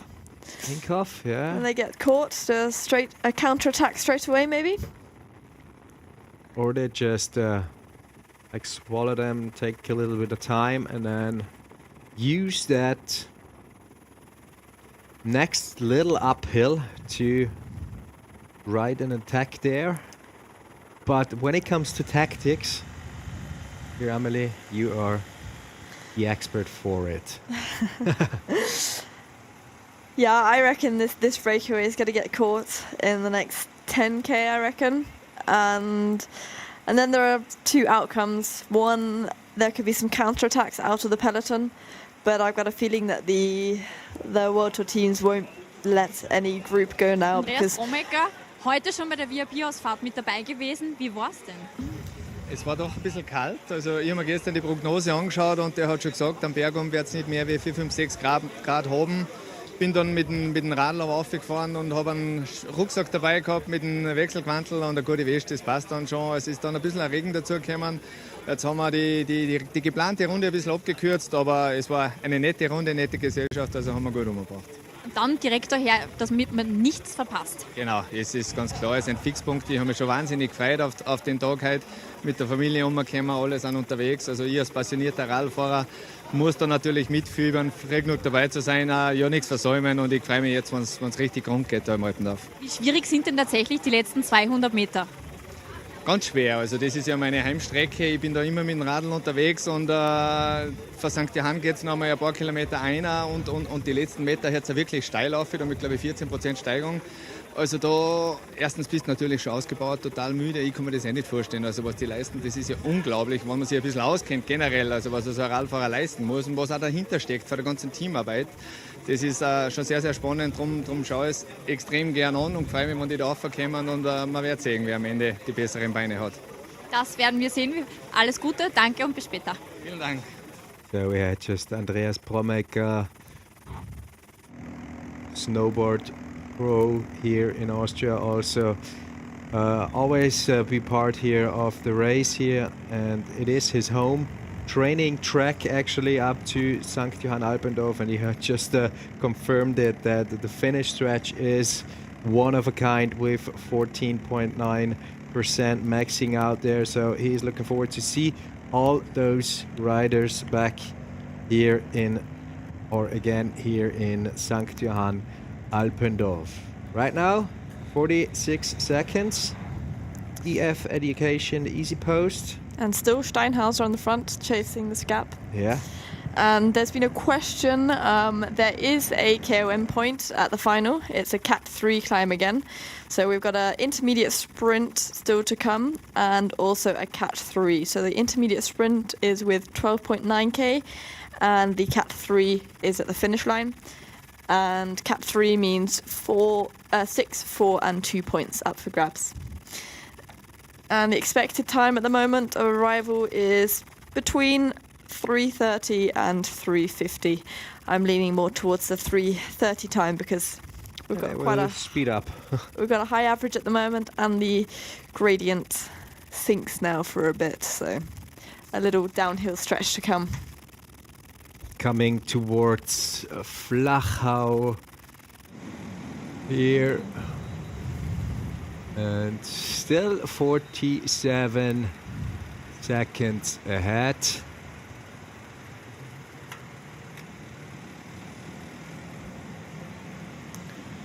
You can see it in the very upper section. Yeah, that's 45 seconds. 45 seconds right now. So they are holding it for the last 45k. We had 45 seconds, so they've held the gap. Just using each inch of slipstream they can get from the motorbike there.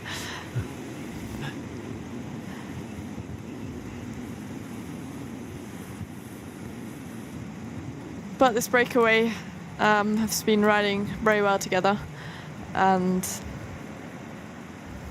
maybe they can stay out. You think? We're 100k done right now, and yeah, right now it seems to be that they're just try to keep the gap like it is, and not trying to close it. Here we have all those.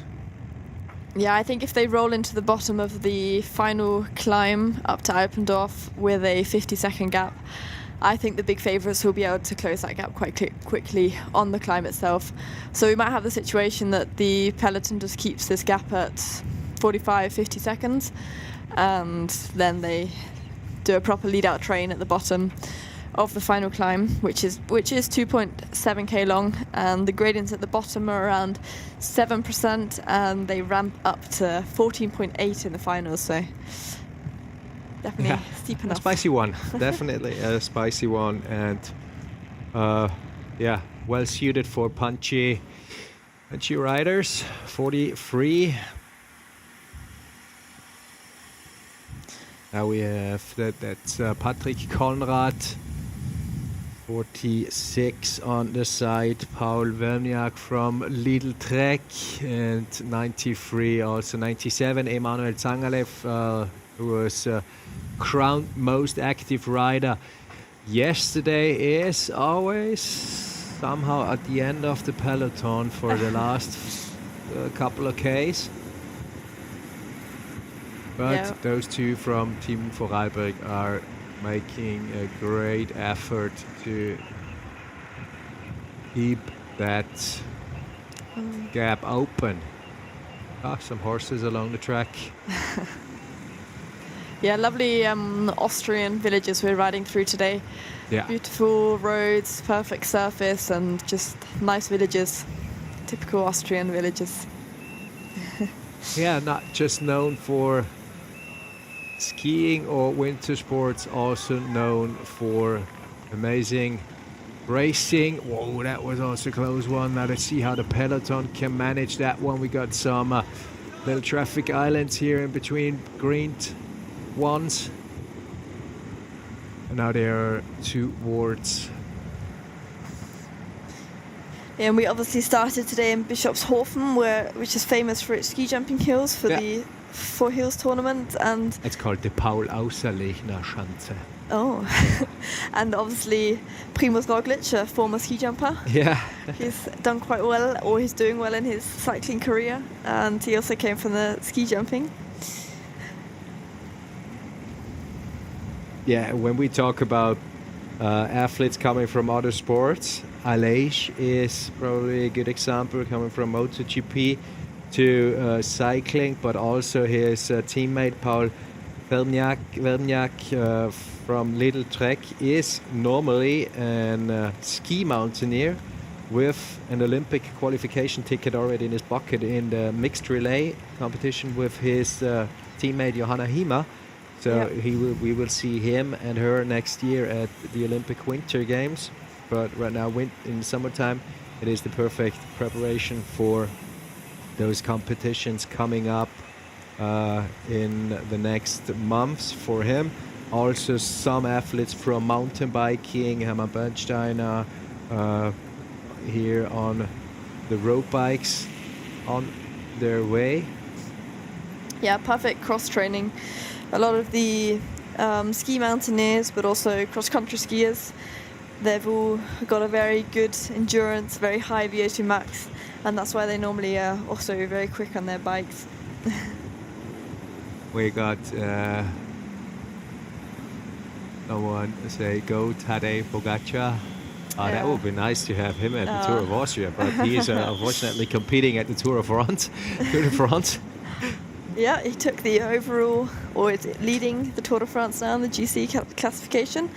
Had a very good time trial yesterday. Yeah.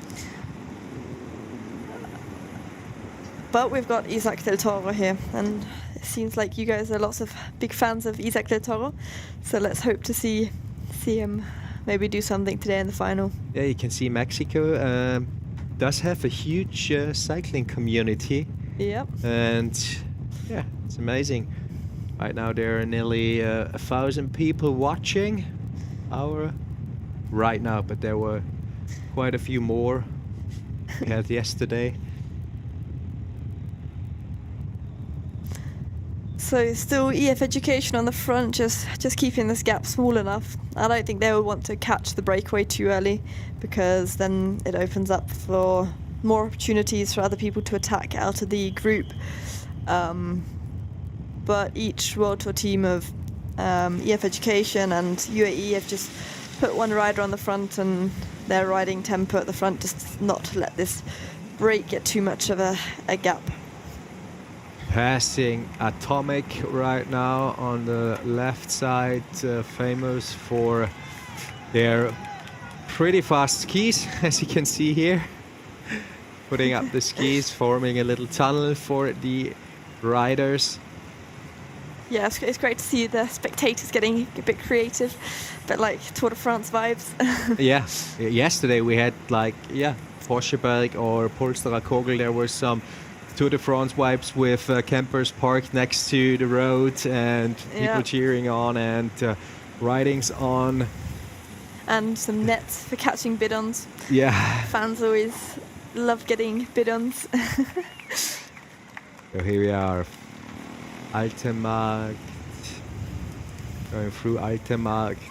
Well, we've got lots of Mexican fans here on the stream. Isaac del Toro, who's in the main peloton at the moment, saving his energy. Preparing for the final. Little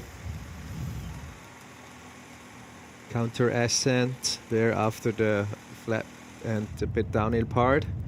Here we have the Peloton also crossing that spectator point right now. So, which means it is not that far. It is not that far. The gap probably, what do you think, 1K to 1.5K? What, the gap between the Peloton and Breakaway? I would say it's a couple of 100 meters. Because if they'll be riding 60 kilometers an hour, then a minute would be a kilometer. But I think they'll be riding around 40, 45K.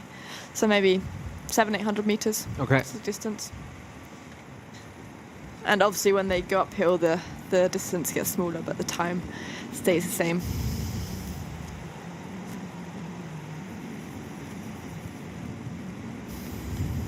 So the team dynamics and UAE team Emirates will be interesting as well, because they did come here with two main GC riders, maybe possibly three.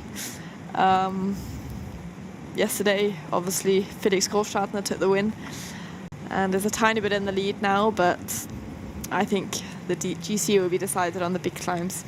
Coming up tomorrow and on Saturday, and then with the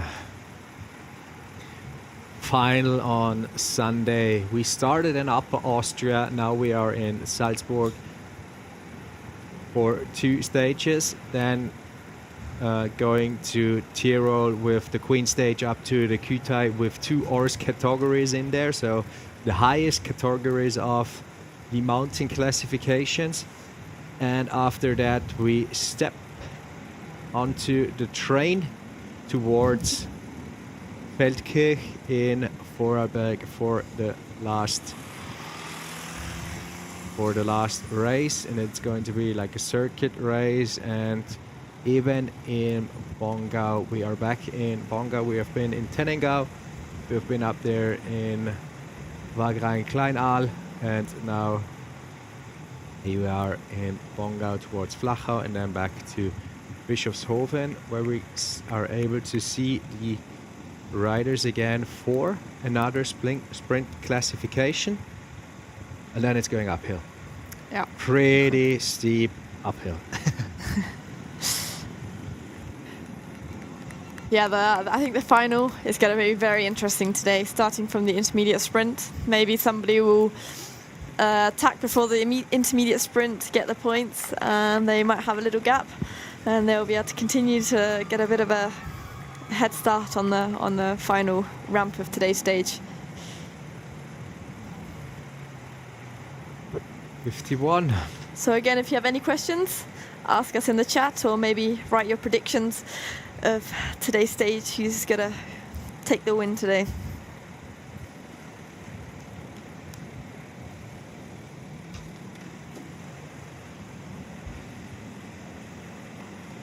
Yeah, also thanks for the compliments coming towards us. We really do our best here to provide an outstanding cycling experience with hopefully enough background information for all you guys out there.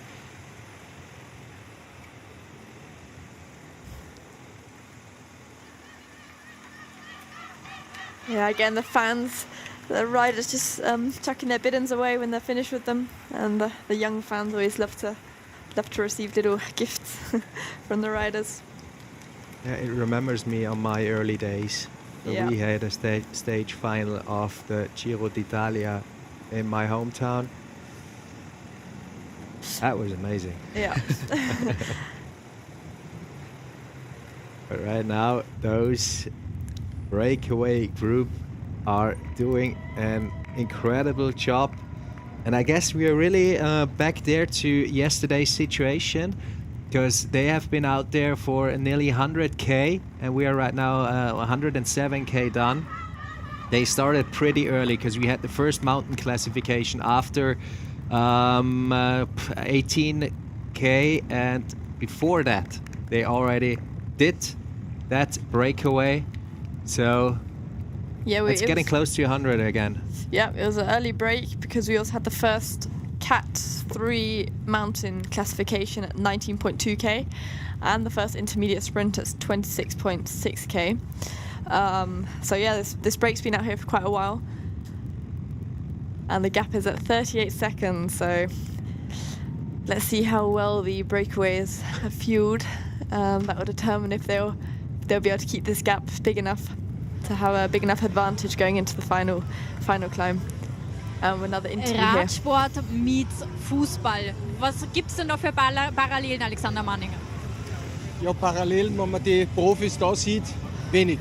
Weil beim Fußball nimmt man es einmal her zum Aufwärmen oder zum Ausradeln nach dem Spiel. Aber wenn man da die Burschen zuschaut, ist schon ein Riesenunterschied. Sind Fußballer im Vergleich zu den Radfahrern mehr Schönwettersportler? Könnte man vielleicht so sagen. Wobei ich war 5 Jahre in England. Da kann man sich das Wetter auch nicht aussuchen. So von daher habe ich es oft kalt und nass gehabt. Wer ist denn härter im Nehmen? Weil oft sieht man kommt am Schienbein an und die Fußballer liegen schon. Die Radfahrer haben oft sehr schwere Verletzungen und fahren trotzdem noch weiter. Ja klar, das wünscht man natürlich keinen, aber ich glaube, dass beim Fußball ein bisschen mehr Schauspiel dabei ist. Und da gibt es Radfahren, ist nur ein Beispiel, andere Sportarten, wo man wirklich sieht, da ist der ehrliche Mann am Werken, und da ist sicher Radsport ein Sport davon. Sie sind begeistert? Ich bin begeisterter Zuschauer, weil wie gesagt die Statur eben nicht mir entspricht, sage ich mal, zum Radlfahren, aber ich fahre gern, ich bin gern am Radl, aber eben nur hobbymäßig. Dankeschön.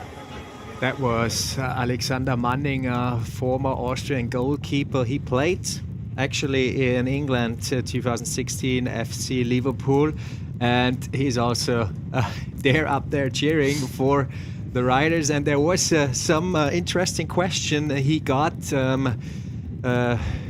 Footballers compared to pro cycling athletes in terms of injuries and toughness. I guess we keep it with that here. And yeah, also he, like former goalkeeper of Austria, Alexander Manninger, played by Liverpool and FC Augsburg, Udine, and many more clubs. Also the VIPs are up there waiting for the heroes of today. So I've got a question. What our prediction of what we think the Queen stage of the Tour of Austria is?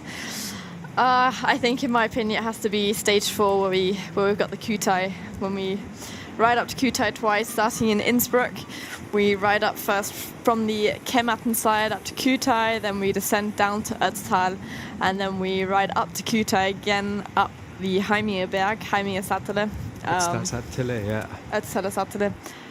I think, for me, that's the Queen stage. How about you? For sure. That is for sure also, for me also the Queen stage. We got not that long of Ks, but tons of elevation meters. So we have 117, but 3,500 meters in elevation gain. And as I said before, we got 2 horse categories, one category 1, one category 3, and also 2 sprint classifications. So this is really going to be a deciding one, also called the Kütai Rodeo. And for all of you guys that know where the Kütai is, you can go up there from a few different sites. Also known for the skiing area, and also well known for high altitude training camps for the athletes, for World Tour teams and pro teams, like Anton Balzer currently is up there at the Kütai from Red Bull Bora Hansgrohe after his crash, trying to recover and trying to get back to his old and amazing form. That's also going to be a challenge on the Kütai stage, where we have got a bit of high altitude. We're riding at 2,000 meters, where we've got less oxygen, so a bit of Tour de France vibes again there. So properly going into the high Alps, and the climb up to Kütai is quite a long one. The first time going up is around 1,400 meter elevation gain over 20k, or maybe a little bit more.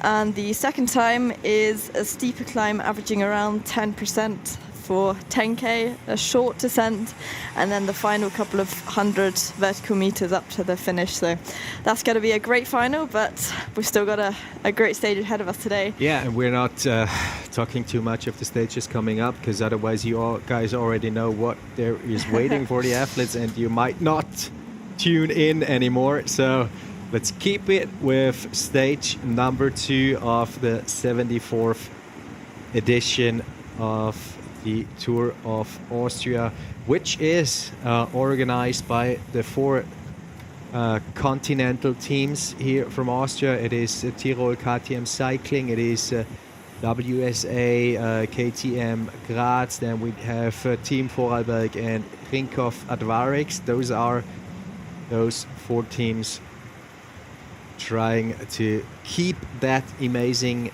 race or stage race here in Austria alive, and so far they did an amazing job, and with beautiful pictures are delivered to us and for sure all around the globe.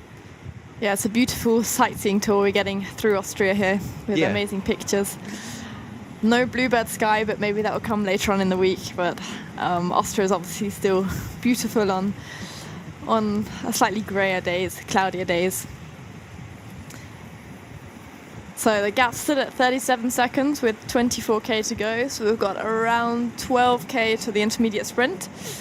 So it's still looking good for the breakaway, but the World Tour riders are definitely controlling it at the back.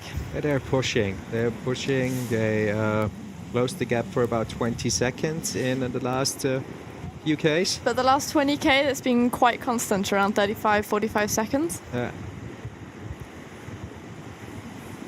So 24 Ks, 23 Ks to go.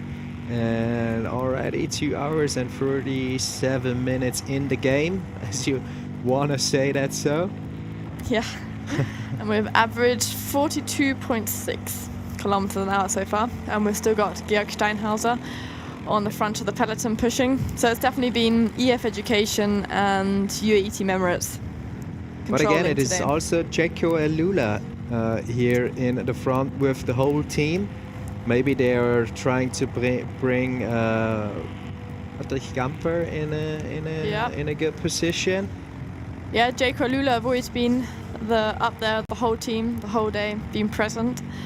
Or even though probably more than Patrick Camper, it is Felix Engelhardt. Yeah, Felix Engelhardt I think could be a big favourite for today's stage. So I reckon maybe a Felix Großschartner, Isaac Del Toro, Felix Engelhardt, Ryan Archie from yesterday. Oh, yeah. He did a great performance on the Porsche Berg. So yeah, we've got a tiny bit of a descending road now, as you can see the nice river on the right hand side of the screen, and it will be a faster descent down to the intermediate sprint in Stummer Bischofshofen.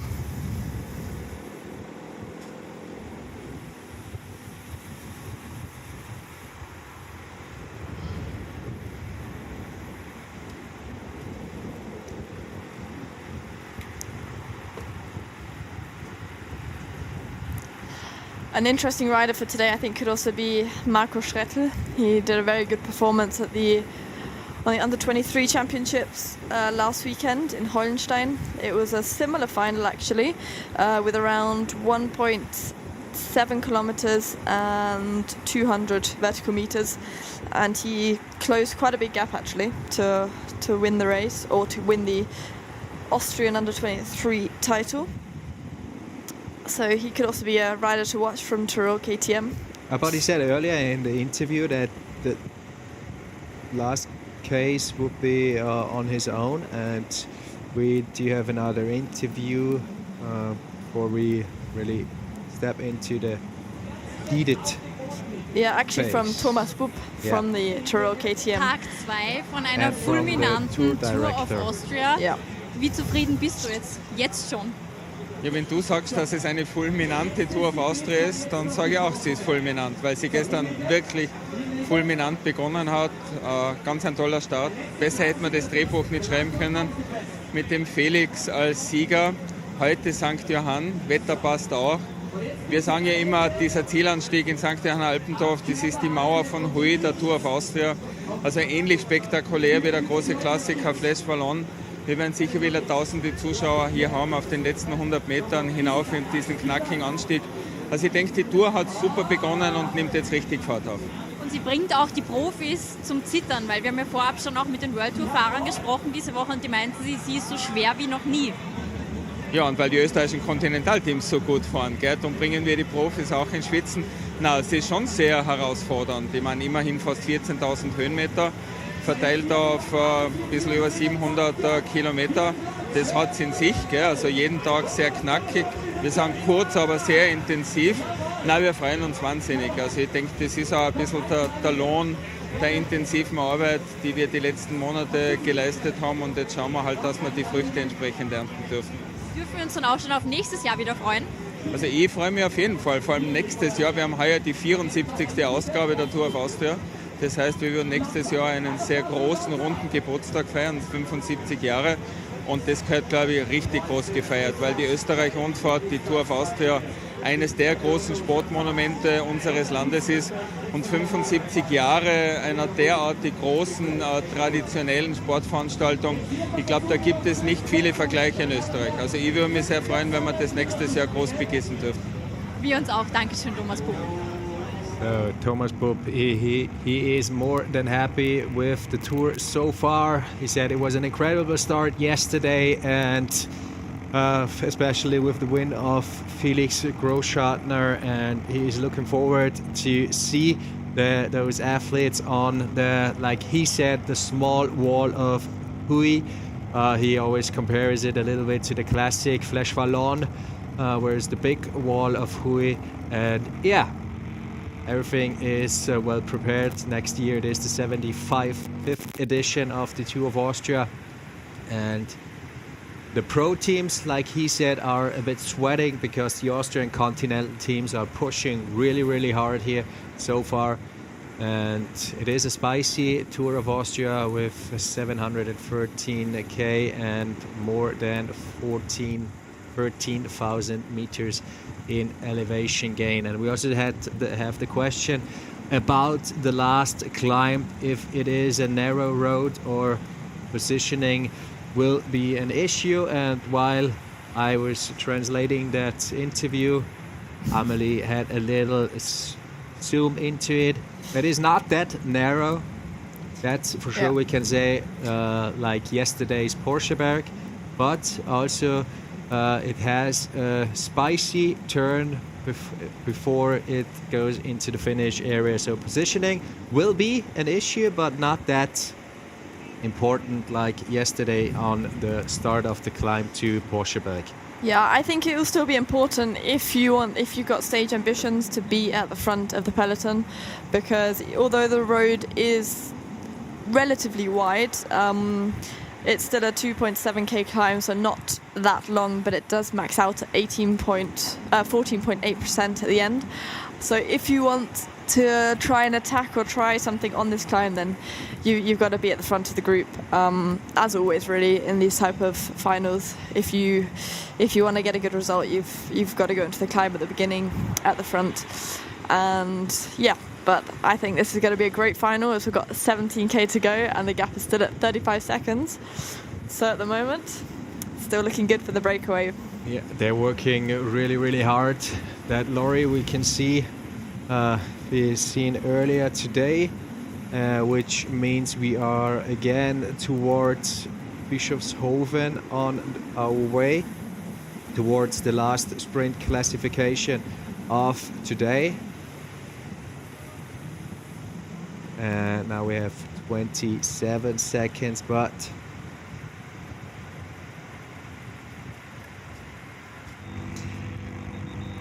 so it's still Steinhauser on the front, setting the pace, and we have got 4k to go to the intermediate sprint. And then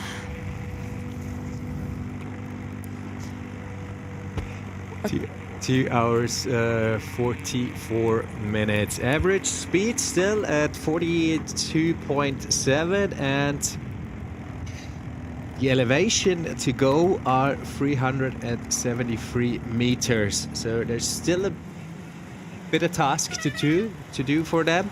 And yeah, here we are. It's looking towards BISCHOFSHOFEN. Here we have the Salzach, I believe, the river. Correct me if I'm wrong, but I think so. So that will be interesting what the team tactics will be. Will Team Vorarlberg maybe try, because they have got 2 men in this breakaway, maybe they will attack with 1 rider. Maybe Geismar Daniel could go for the sprint finish to get the points, or will this breakaway just keep working together, rolling through until they get to the final climb, which starts with around 3k to go to the finish. So we've got around 12k to get there. Jensen Bloreit had the little look back. We've seen it quite often yesterday, but that indicates always that they can feel something coming from behind. Yeah, definitely. And also it could be some team tactics from Alps in the König that they've sent a rider up into the breakaway so that another rider from their team can attack from the peloton, and then they'll have Jensen Bloreit up there to help him for the final couple of kilometers. So that could also be some good team tactics maybe. Yeah, but he is quite a bit of time in the breakaway, and he is working pretty hard so far. Sure. So maybe he is not under tactic, but on his own. Yeah, maybe he's going for the stage on his own. Maybe he's gotten the all clear from the team to go and try himself. But we're coming into the final 2k before the intermediate sprint. Yeah, here we are in... no, we're coming up to it right now. It's coming now. And it is again Jensen Bloreit going for the second. And it is again from ATS Foster. Yeah, and now they've got a gap. So now's the question, will they continue riding? It doesn't look like they are. It doesn't look like that. Team Vorarlberg is trying to close the gap. Jensen Bloreit's carried on riding. Jensen Bloreit carry on, yeah? Oh, do we have here in a deciding moment, or Team Vorarlberg is trying really to close that gap. That is Alexander Konichev. He's trying to ride up to Jensen Blowride. But as you can see, 27 seconds. That's not a lot of time for the next 13K. And it is, yeah, we talked already quite a few times about it. It is a hard one, the last. Incredibly hard final today. So you've got to have enough power in your legs and have to be fresh enough at the bottom of this climb to make it up the fastest today. But Jensen Blowride, if he can get a big enough gap on the breakaway now, it could be some interesting racing coming onto the final climb. Yeah, right now XTS Astana in front with Jaco Elula. So is also XTS aiming for a stage win here with Nikolai Vinokurov. So he presented himself really strong yesterday. And the group is back together at the front of the race, so Jensen Blowride couldn't manage to get away with his sneaky attack. That's what happens quite often in races when there's an intermediate sprint from a breakaway that 2 or 3 riders get away, and then they keep working and they've already got a gap to the other riders. But in this case, this will come back together, and they've still got 26 seconds on the peloton. So they're not allowed to start looking around now. They've just got to keep digging in and heads down and go for it. Yeah, and let it be decided on the final climb. And it is again going to be an intense one here. Again, like yesterday on the last few Ks, it was there were the deciding Ks for sure. 11 to go here. Exiting Bischofshofen, going towards ST.JOHANN. Yeah. Down low, not up there, Alpendorf. Yeah, roughly 8K to go to the beginning of the climb. Ooh, it's going to be an interesting final.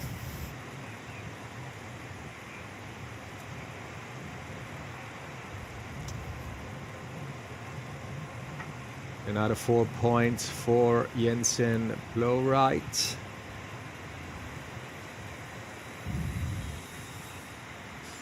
So 2 hours 50 that's been underway.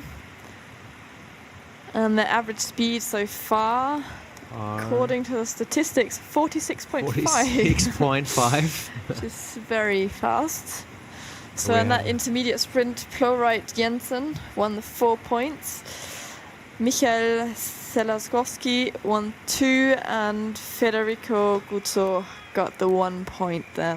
Which means 3 bonus seconds for Blowride, 2 for Selasowski, and 1 for Federico Guzzo.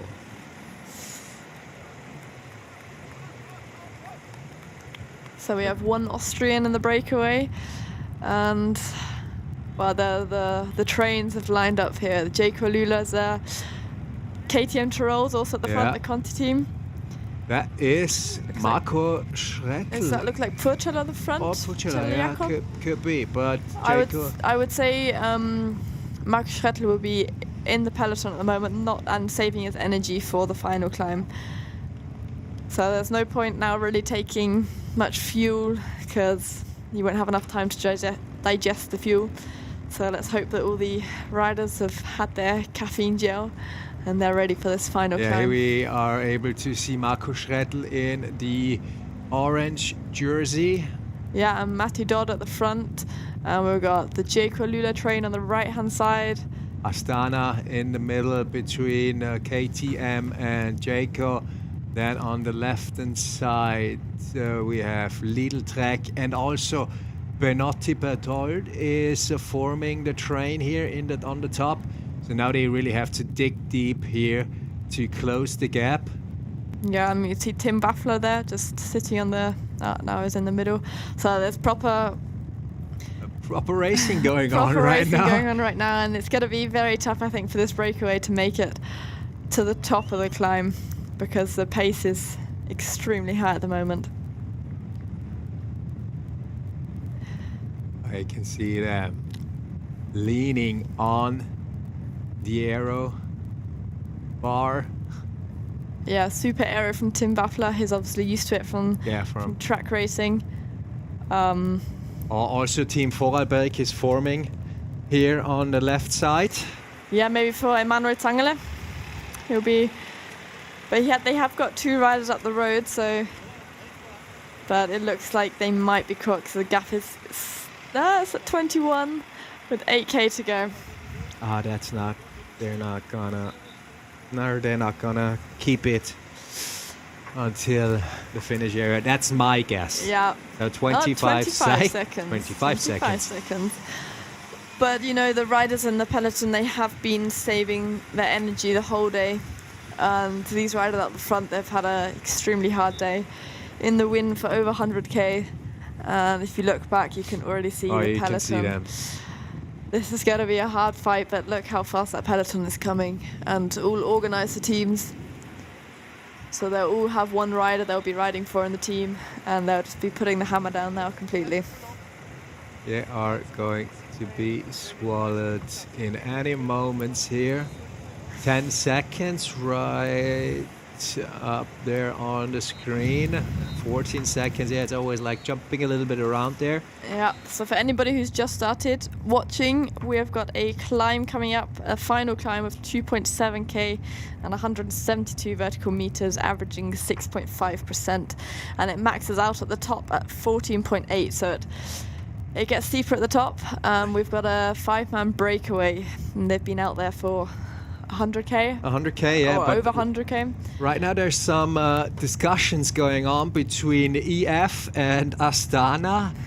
Jaco Eluler, and then here we have on the other side UAE. Oh, they're waiting. There's something going on. There's a little bit of hesitation in the chase here. There's something going on there. And Team Coop Rapsol is lining up on the right-hand side as our 5-man breakaways. They're still working well together. And they've got roughly 4K to go to the beginning of the ST.JOHANN Alpendorf climb.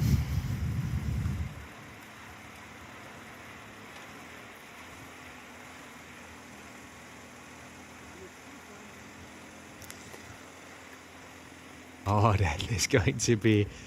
Ooh. Here we are. Yeah. Here they are with the whole Tour Tross in the back, but... They are not allowed to look back now, the breakaway riders, because as soon as you see that the swarm of the peloton coming, then it might get a bit demotivating, but... it's ATS Foster struggling a little bit there. As Team Vorarlberg is increasing the tempo a little bit. That was Michael Zelasowski.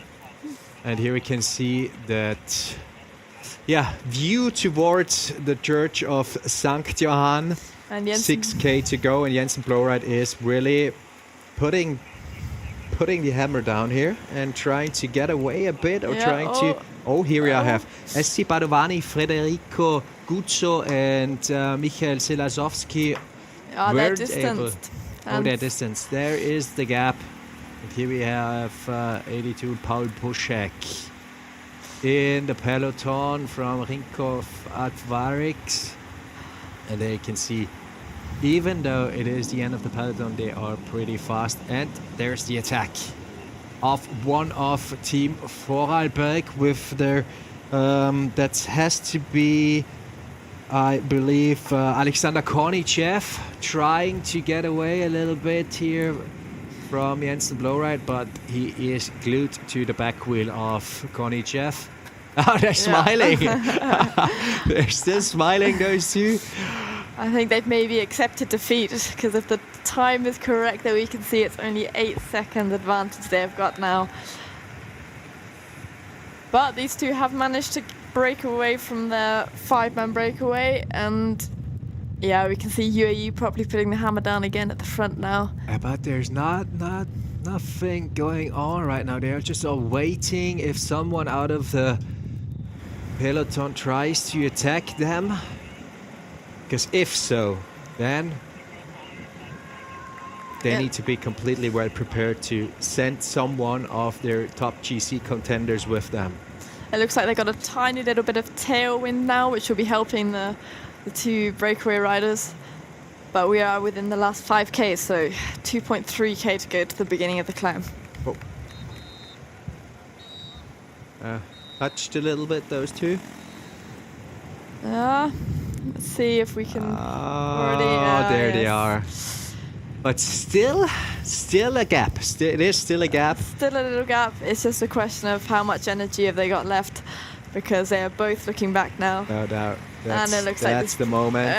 It looks like the brake's going to get caught. Yeah. Just at the bottom of the climb. Oh, yeah. 4K to go. And what an amazing show they put on. The instant blow ride on. And Alexander Konichev. And also the others. Also Danny Geismeier. Also Michael Selazowski. And Federico Gutze. But now it is the moment where the train comes. Yep. And that train doesn't stop. Nope, those trains are coming. The team trains. You can see Ineos Grenadiers as well for the first time today, coming up to the front. Alpecin coming on the right-hand side. Then UAE in the middle, little track. This is going to be an exciting final climb. Oh, now it is. Everything is new, right? Now everything is new. And we've got a little bit of road furniture. Let's hope everybody gets past that okay. And then we'll turn on to the final climb. 3 hours here. 4K to go. So we've got a left-hander coming up here. And these riders at the back, they won't be contending for the stage victory. They'll just be hoping to get to the finish safely. And you've got to be in the top third of the peloton. Top 20 positions to get the front. EF again. UAE again. Yeah, UAE are there with numbers. But Ineos is bringing those in front. Yeah, you can see Felix Großschartner there on the third wheel, on the wheel of his teammate in the red jersey, the leader's jersey of the Tour of Austria. Also there on the right, you can see Marco Schrettel, the leading Austrian. Yeah, you also can see wearing it for Felix Großschartner. Yeah. And now we're coming to the bottom of the climb. Now here we have some maybe attacks on the right-hand side. It's a little bit testing. It's a little bit of testing, but there's one trying to get away here with two teammates. Yeah, two teammates from ATS Foster. Rinko Vatvarix right now using that opportunity and setting him up in front right now. Very good attack from him. He's got 2K to go, so now he's got to pace his effort because he's still got this climb. He's still got 150 meters roughly in elevation to go, but they are struggling at the back and he has got a gap already. So what's happening at the back? We can't see much movement yet from the UAE team, but they are closing at EF Education. Jaka Primozic is it. And he is being brought back, yeah. Also, Jaco Lula looks strong there.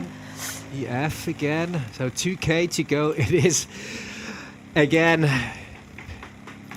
Whoa, Amelie, I'm probably not able to sit anymore here on that chair because it is going to be an interesting one. It's going to be a testing right now between all those World Tour teams or pro teams and Conti teams, but EF right now is setting a bit the tone here.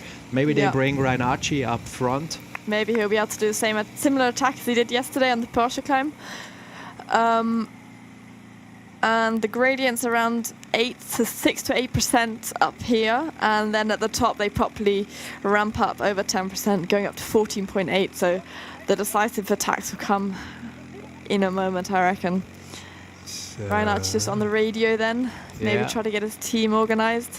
You can see Felix Großschartner at the front. Jaco Alula here, maybe bringing Felix Engelhardt into position. And you can also see Isaac Del Toro there in the black jersey, the leading young classification. And we have got an attack on the right-hand side.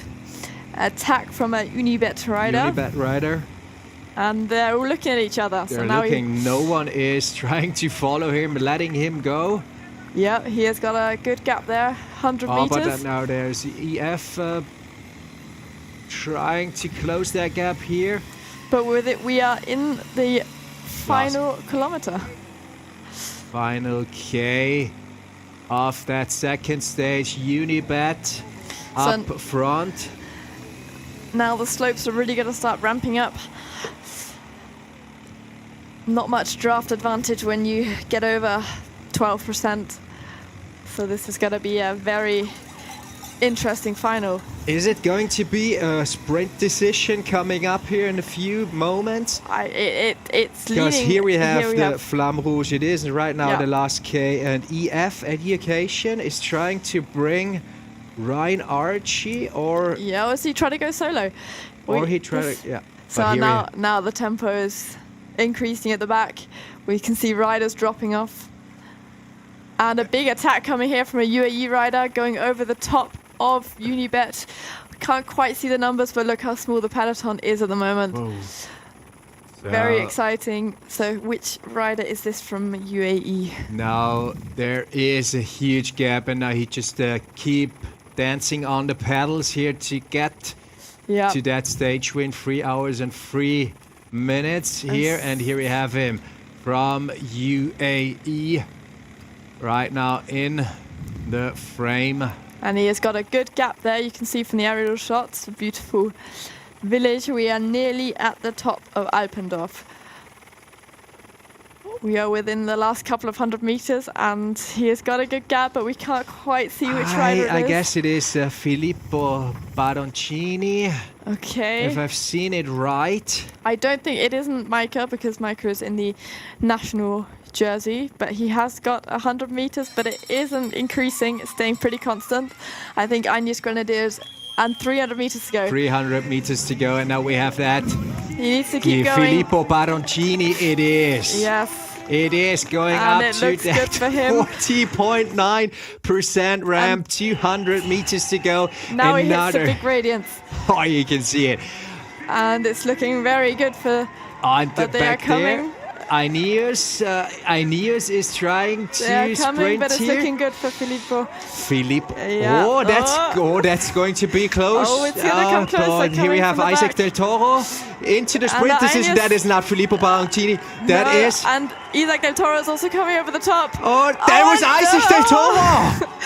Isaac Del Toro got that stage win. Wow, incredible. What a final. Wow, and the riders have just stopped at the top. It's so, wow, that was an incredible final. That was amazing. Isaac Del Toro won in the young classifications jersey. Holy smokes, Filippo Baroncini thought he is the winner of today, and then I thought he was the winner. Then there is Isaac Del Toro on the... And the Agnes Grenadier rider, who was not rider, but incredible ride from Isaac Del Toro. Didn't see him the whole day, and then he sticks his... Yeah, Esteban Chavez, also from EF, was there. Wow. So the rider's still coming through the finish line now. You could tell that it was... here we are. Isaac Del Toro just won that second stage here. He was a predicted winner by you. Yep. By me. Yeah, we got that right. We got today. that right. So let's look at the and final. here you have the slow motion.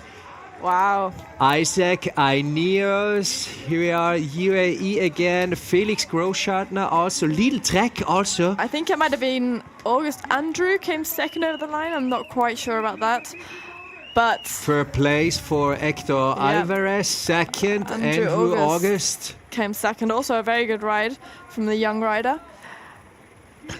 But what an exciting final that was. What a final. Wow.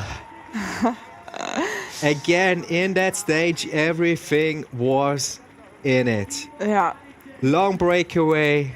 We got rain at the beginning. We got some intense sprint classification, intense mountain classification. And then Isaac Del Toro, second GC, Giro d'Italia 2025.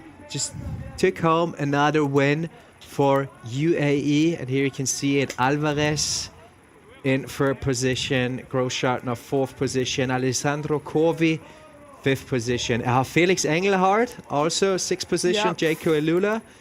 Then we have Victor Langelotti, Marcin Budzinski from that was United a Shipbuilding. Ryan incredible Archie racing. again, top 10. And Anton Jarming from Astana in the 10th position. So again, 3 UAE riders, 2 from Ineos, 1 Little Track, 1 Jaco Elula, 1 EF Education.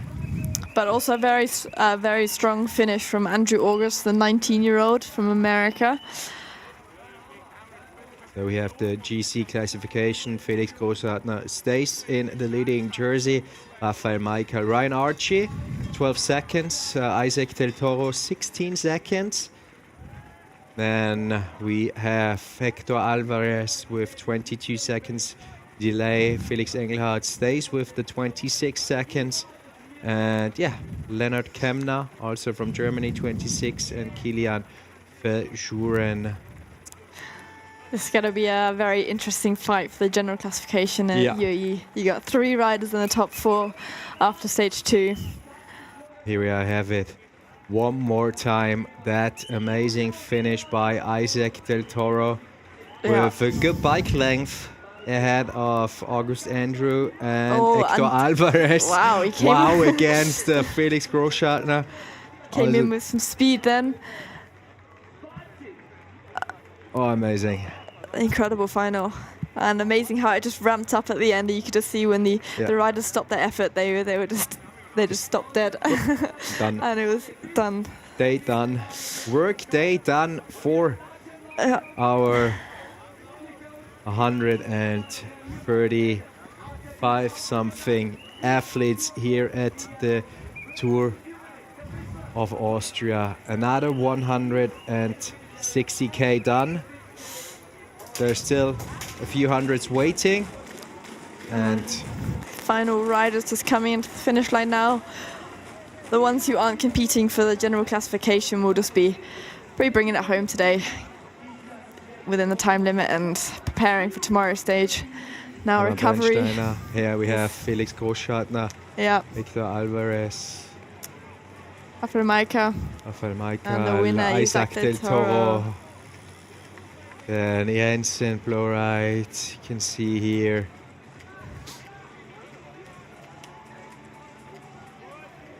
Again, cycling sport on the highest level here in Austria. Amazing performance from the Conti teams, from the Austrian Conti teams also, and for sure, how could it be different? UAE as winning predicted team. Yeah, and we also had Marco Schrettel, the Austrian, for Tour of KTM in 14th position. 14th position. Martin Messner from Austria in 16th position. Esteban Chavez also 20 in the 20th place. ATT the best Conti rider of today's stage was 8th place. Marcin Budzinski from ATT Investments. So also a solid ride from him to get in the top 10 with all those World Tour riders. One more time. You can see ST.JOHANN, Alpendorf, 16th time. Stage finish so far. And yeah, since Diego Ulissi, Jonathan Narvaez and Ben O'Connor, Isaac Del Toro can write his name into the story of the Tour of Austria 2025 with a stage win here, with a amazing fight up there the last few meters with a gradient of 14.9%. Yeah. So that was one of a kind. Incredible. Yeah. Here you see the attack. I thought it was done when I guess he fought it also. Because at 100 meters to go, he still had a nice gap, but they came with, look, it's 75 meters to go, he's still ahead.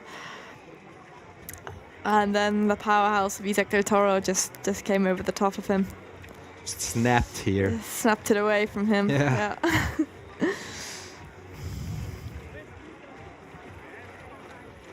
Unbelievable.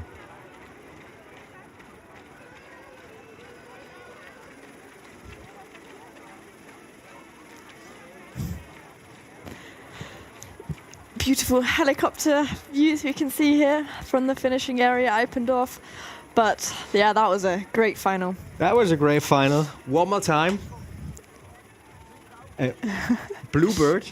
Yeah, we do have Bluebird. We started with rain. You can see it in the very, down the valley, that bigger city. That was the start point. It was BISCHOFSHOFEN.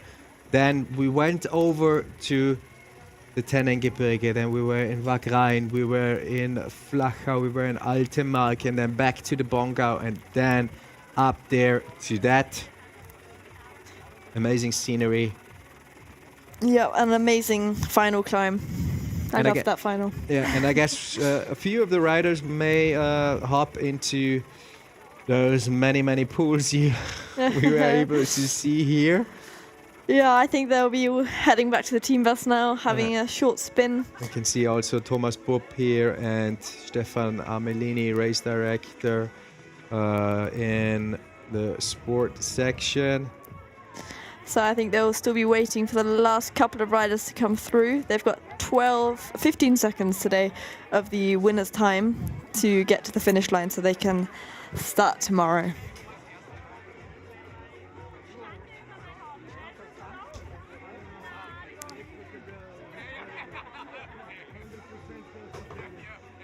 So if you guys have any more questions, don't hesitate to write anything into the comments. We are waiting for the interviews of today's stage winner, SANKT. Sure, our Sophie Geschke is maybe on their way to catch Isaac Del Toro or Felix Großschartner or many more, hopefully, to get some insights how that stage really was for them. And we can talk, maybe use that little time here to talk about tomorrow stage. It is Salzburg-Geisberg, and we're starting at probably 12 o'clock with the stream. And it is also an intense one with 142.9k with more than 2,700 meters in elevation gain.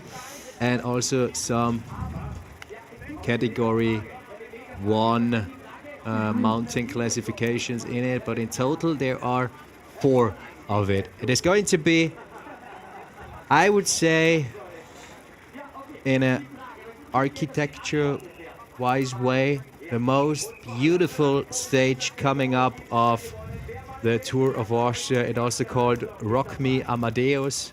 All of us know who Wolfgang Amadeus Mozart was.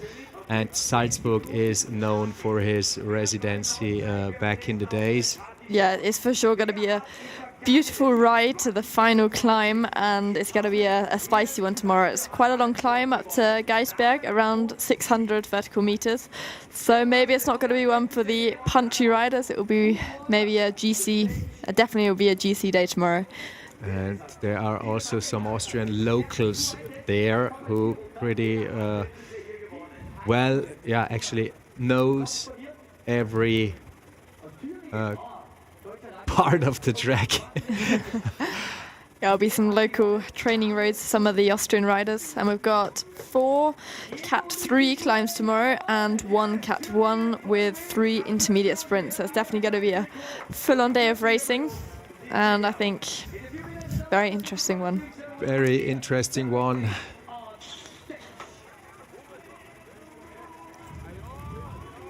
So again, the stage classification, Mexico, Isaac Del Toro Romero.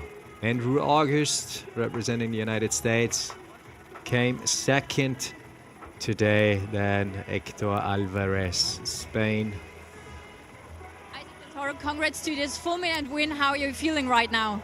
I feel quite good, honestly, to be back here with the team, with the guys. The atmosphere is super nice, and yeah, I don't know, it's still dreaming. Second stage, second win for UAE, and you're still the leader with Felix Großschartner. What's the plan for tomorrow? we try to keep the leader, and why not try to make the gap bigger. Thank you. So that doesn't need any translation. Isaac Del Toro is still a bit in a dream here. Yeah.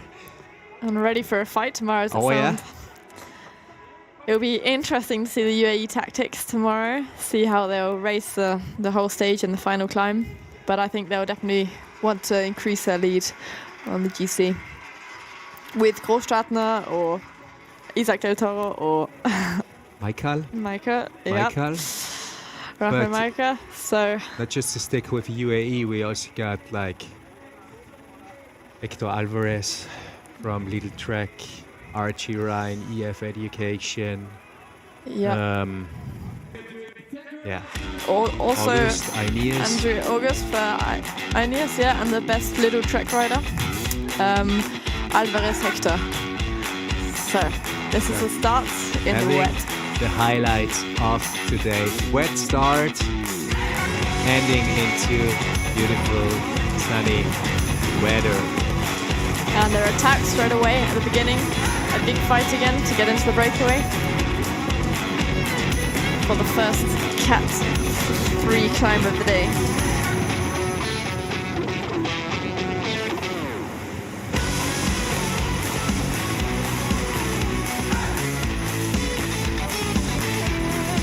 Yeah, that was that first sprint classification for Jensen Low Rides.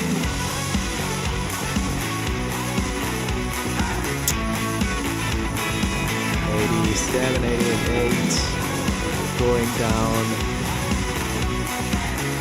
towards up to now. We are back with those 6-man strong Castle Welfen, also beautiful view here. Yeah, had a really strong breakaway. They worked well together the whole day. 5 riders. And they made it interesting at the final. We weren't quite sure if they were going to make it to the bottom of the climb or if they'd be caught before.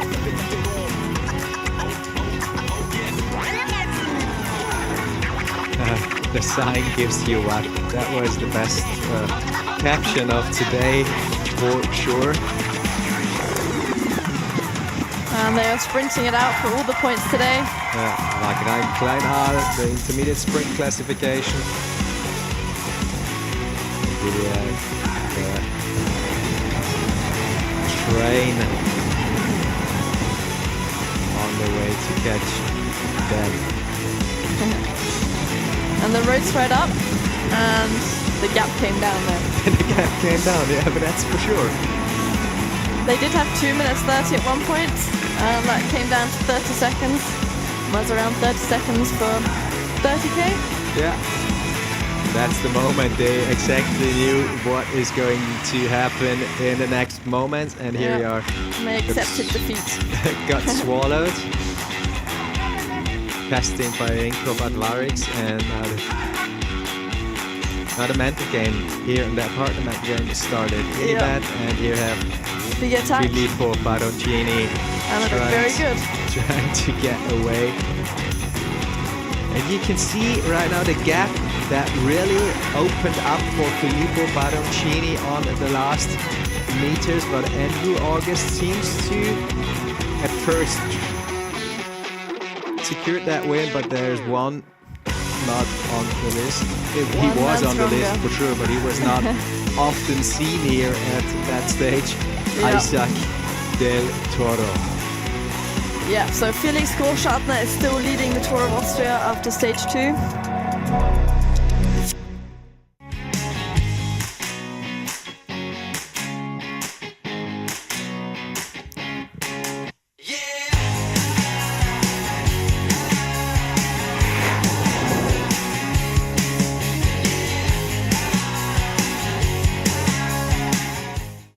Gipfeltreffen in Kütai. Sei dabei, wenn Sie am Samstag, 12. Juli, der Ötztaler Radmarathon und die Tour of Austria auf 2020 Meter zum symbolischen Meet and Greet treffen. Beim größten Radbreitensport-Event Österreichs ist es am 31. August traditionell der erste Pass, wo über 4000 Teilnehmer schon richtig schwitzen. Und bei der 74. Auflage der Österreich-Rundfahrt ist es in diesem Jahr die Königsetappe. Samstag, 12. Juli, ÖAM und Tour of Austria, Gipfeltreffen in Kütai.